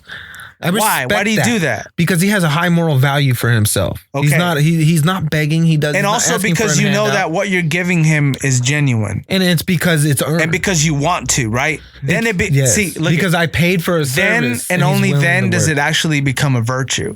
When you're doing it because you know it to be right for you. Yeah. So that is the type of charity that God is talking about. That is what he's speaking about. For instance, like when it talks about giving money to the church or whatever, offerings. You know what the Bible says about that? It never tells you to do it. Yeah, I know. So I never give it. When I used to go to church, I never gave money. It says if you do it, and if you want to, and if it's out of a cheerful heart, praise God, because that's the type of charity God accepts it because he knows it's genuine. Another teaching, let's look at what Christ said. So would you say the Bible's pretty philosophical at the end of the day? Of course. Look, another thing of what Christ said.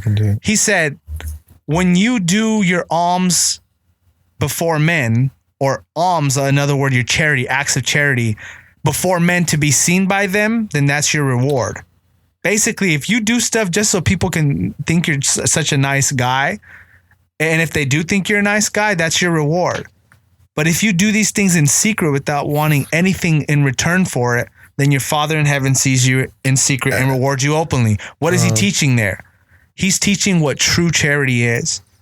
Yeah, not from a weak way, because a lot of people, they give charity and they perpetuate poverty. Yes. By that. Yeah. That's not true charity, though. So it requires a level of intelligence. Exactly, man. It isn't. That's what I mean. When people say, like I see it all the time with Bill Maher. I see it all the time with these guys that speak down upon what the scriptures teach. They are mentally and intellectually, they're minions, bro. These people don't know how to think properly, because a person that is a proper thinker will tell you why he says what he says. He won't just give blanket statements about religion and what they believe. But a lot of these guys, that's the way they speak. Well, they're talking in absolutes. They're not talking philosophical. They're talking in absolute, word for word. And you just can't take things word for word. You have to, I think the new meaning of the show is just to dig a little bit deeper. Look behind the meaning. Look for the real meaning within the meaning. Because you notice how I never really try to argue you on things, like to say, well, you're wrong, let me show you that I'm right. Yeah. I always pose questions. Yeah. I always pose scenarios, because anyone listening, and you included, there's no way that I can transfer belief to you. No, I'm the last one that someone can transfer. And you're the last one, right? So I gotta figure it out for myself. You yourself, man. That's what it's all about, bro. Yeah. That's what it's all about. That's what it's always been about. There's this feeling that I get sometimes that this enlightenment level of intelligence type shit, I literally feel that's next to godliness. Like, I mean, at the end of the day, what's more great? What gets you closer to God than understanding the world? Depends on how you understand it, but well, depends on what understanding. Because there's different understanding. If you have a dogmatic, and a person could be puffed up and thinking that they're so, like let's look at Bill Maher and these other guys. They think that they're very enlightened, that they've reached that level of, man, I'm next to godliness almost, and what I know, because of the arrogance that they exude. Look at how much I know, and you're a peon, you're a peasant, and I'm right and you're wrong. But I'm like a god, and you're like a servant. They're exhibiting. That's what I mean. That's what I mean. Though it depends what knowledge and what enlightenment you're talking about. Remember last time I told you there's different lights, like in human nature type shit, like understanding the world, the universe, the interconnectivity of everything. Just understanding that like human beings, we're all one race. We're just divided by our pigments, and where we're fucking evolved around the equator of the planet, like everything is just a mystery to us, and we try to attach a story to it and say that that's what it is. I think that we can't do that. We just can't fucking do that. We can't say that that's what it is, because at the end of the day, we don't know what it is. Well, everything about history, everything about the past, it cannot be taken as fact. It can't, because as we know today, like as a creative individual, right? As someone that has read books, I'm sure you've read books, as creators, people who do art, like there are variables in this world that cannot be explained unless you explain it through the individual. And sometimes greatness, I think, is attributable to the spirit of God, the spirit of the creator. Right. Because greatness doesn't happen out of nowhere. Nothing comes from nothing. Something comes from something. Well, yeah, because we're created by God, the ability to move forward, to advance, to progress, that I think was put in us, and we act accordingly. Yeah. You know, and the exceptional, we're very intelligent beings. That's how he ran the software, is to duplicate itself, to replicate, to grow within itself, to grow, to spread. I mean, what if we're the command that he told man was subdue the world? I mean, as far as running it, you basically subdue the world. Not subdue. That's not the word it uses, but it's basically, and I used the wrong word. It's more so. Basically, be the gardener to the world. Okay. The beautifier of it, the one that tends to it. Like if I hired you to tend to my garden, you would have to go do what you got to do to keep it and multiply, he said. So by that, he gave the man the command to do that. With that, also, he must have given us the ability to do it, because he wouldn't command something unless first we had the ability to do it. So that's why we do. That's why we create. That's why we. So what if God is just an energy, right? He's just our next ascension, right? So God creates a biomechanical computing machine called humans, right? We're advanced as shit, right? Our brains compute on a level of like quantum physics or some shit. Like they recently created a computer that computes at quantum levels, which is similar to the way the human brain computes, which is like non-binary. Non-binary. But it's it's okay. It would be marching right now. Yeah, it'd be out there protesting. No, but I mean, it computes on like a 3D, 4D perspective rather than zeros, ones, and twos. It's like zeros, 1, 2, 3s, and 4s. You know what I mean? That's the way our brains compute. And now we're creating artificial intelligence. Binary intelligence that's basically, you know, it'll live forever. If we do create an artificial intelligence within a robot, that's foreverness right there. Right. You know, what if that's heaven?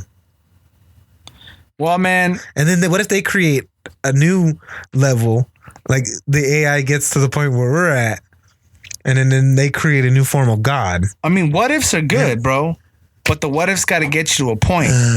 Well, because if the what ifs continue, what ifs growth forever and ever, that's fine. What if creates growth? That's what the what if is. It's but let those what ifs. What is our next growth? Keep going on the what ifs. What is our next growth? What was our past growth? Where did we grow from before? Growth. I mean, that's presupposing that there was a past. At the end of the day, growth is the only result that's measurable on anything. Growth. Yeah, I guess what you're saying. I mean, do you get it? It's growth. What if it's just catching up to what it was before and it's not really growing? Like it's a recession. Yeah. Or it's like it's going backwards. Right. That's very plausible too. Like it's just a reset. I talked about that already. A reset. We get to a certain point where everything has to reset because we're not ready to handle what we've achieved. We're almost at 2 hours. I hear you, man. This one went everywhere, man. We started with aliens and we went to philosophy. That was not about aliens. It was like a good 20 edit minutes. Out the first part. It was like a good 20 minutes of aliens. Because people are going to be like, my fucking contact fell out.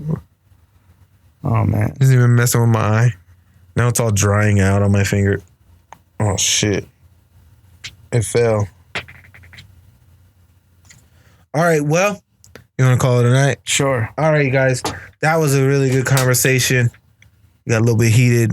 No, I didn't. It got a little bit intense when Nietzsche was attacking Christianity. I mean, I'm like that about anything, man. If you say something that I think is wrong, I'm going to state That's why. Good. No, it's perfect. You know? All right, you guys. Thank you guys again for tuning in. If you enjoyed this show, go to iTunes, subscribe, rate 5 stars, leave a rate and review. That's the most important thing ever. If you want to help support the show financially, go to patreon.com/GSMH. $1 a month, $1 a month will help fund this operation. 40 of you guys, it'll pay for the subscription for my host site, so that doesn't come out of pocket. I mean, whatever you guys want to do, whatever you want to do. All right, guys. Bye.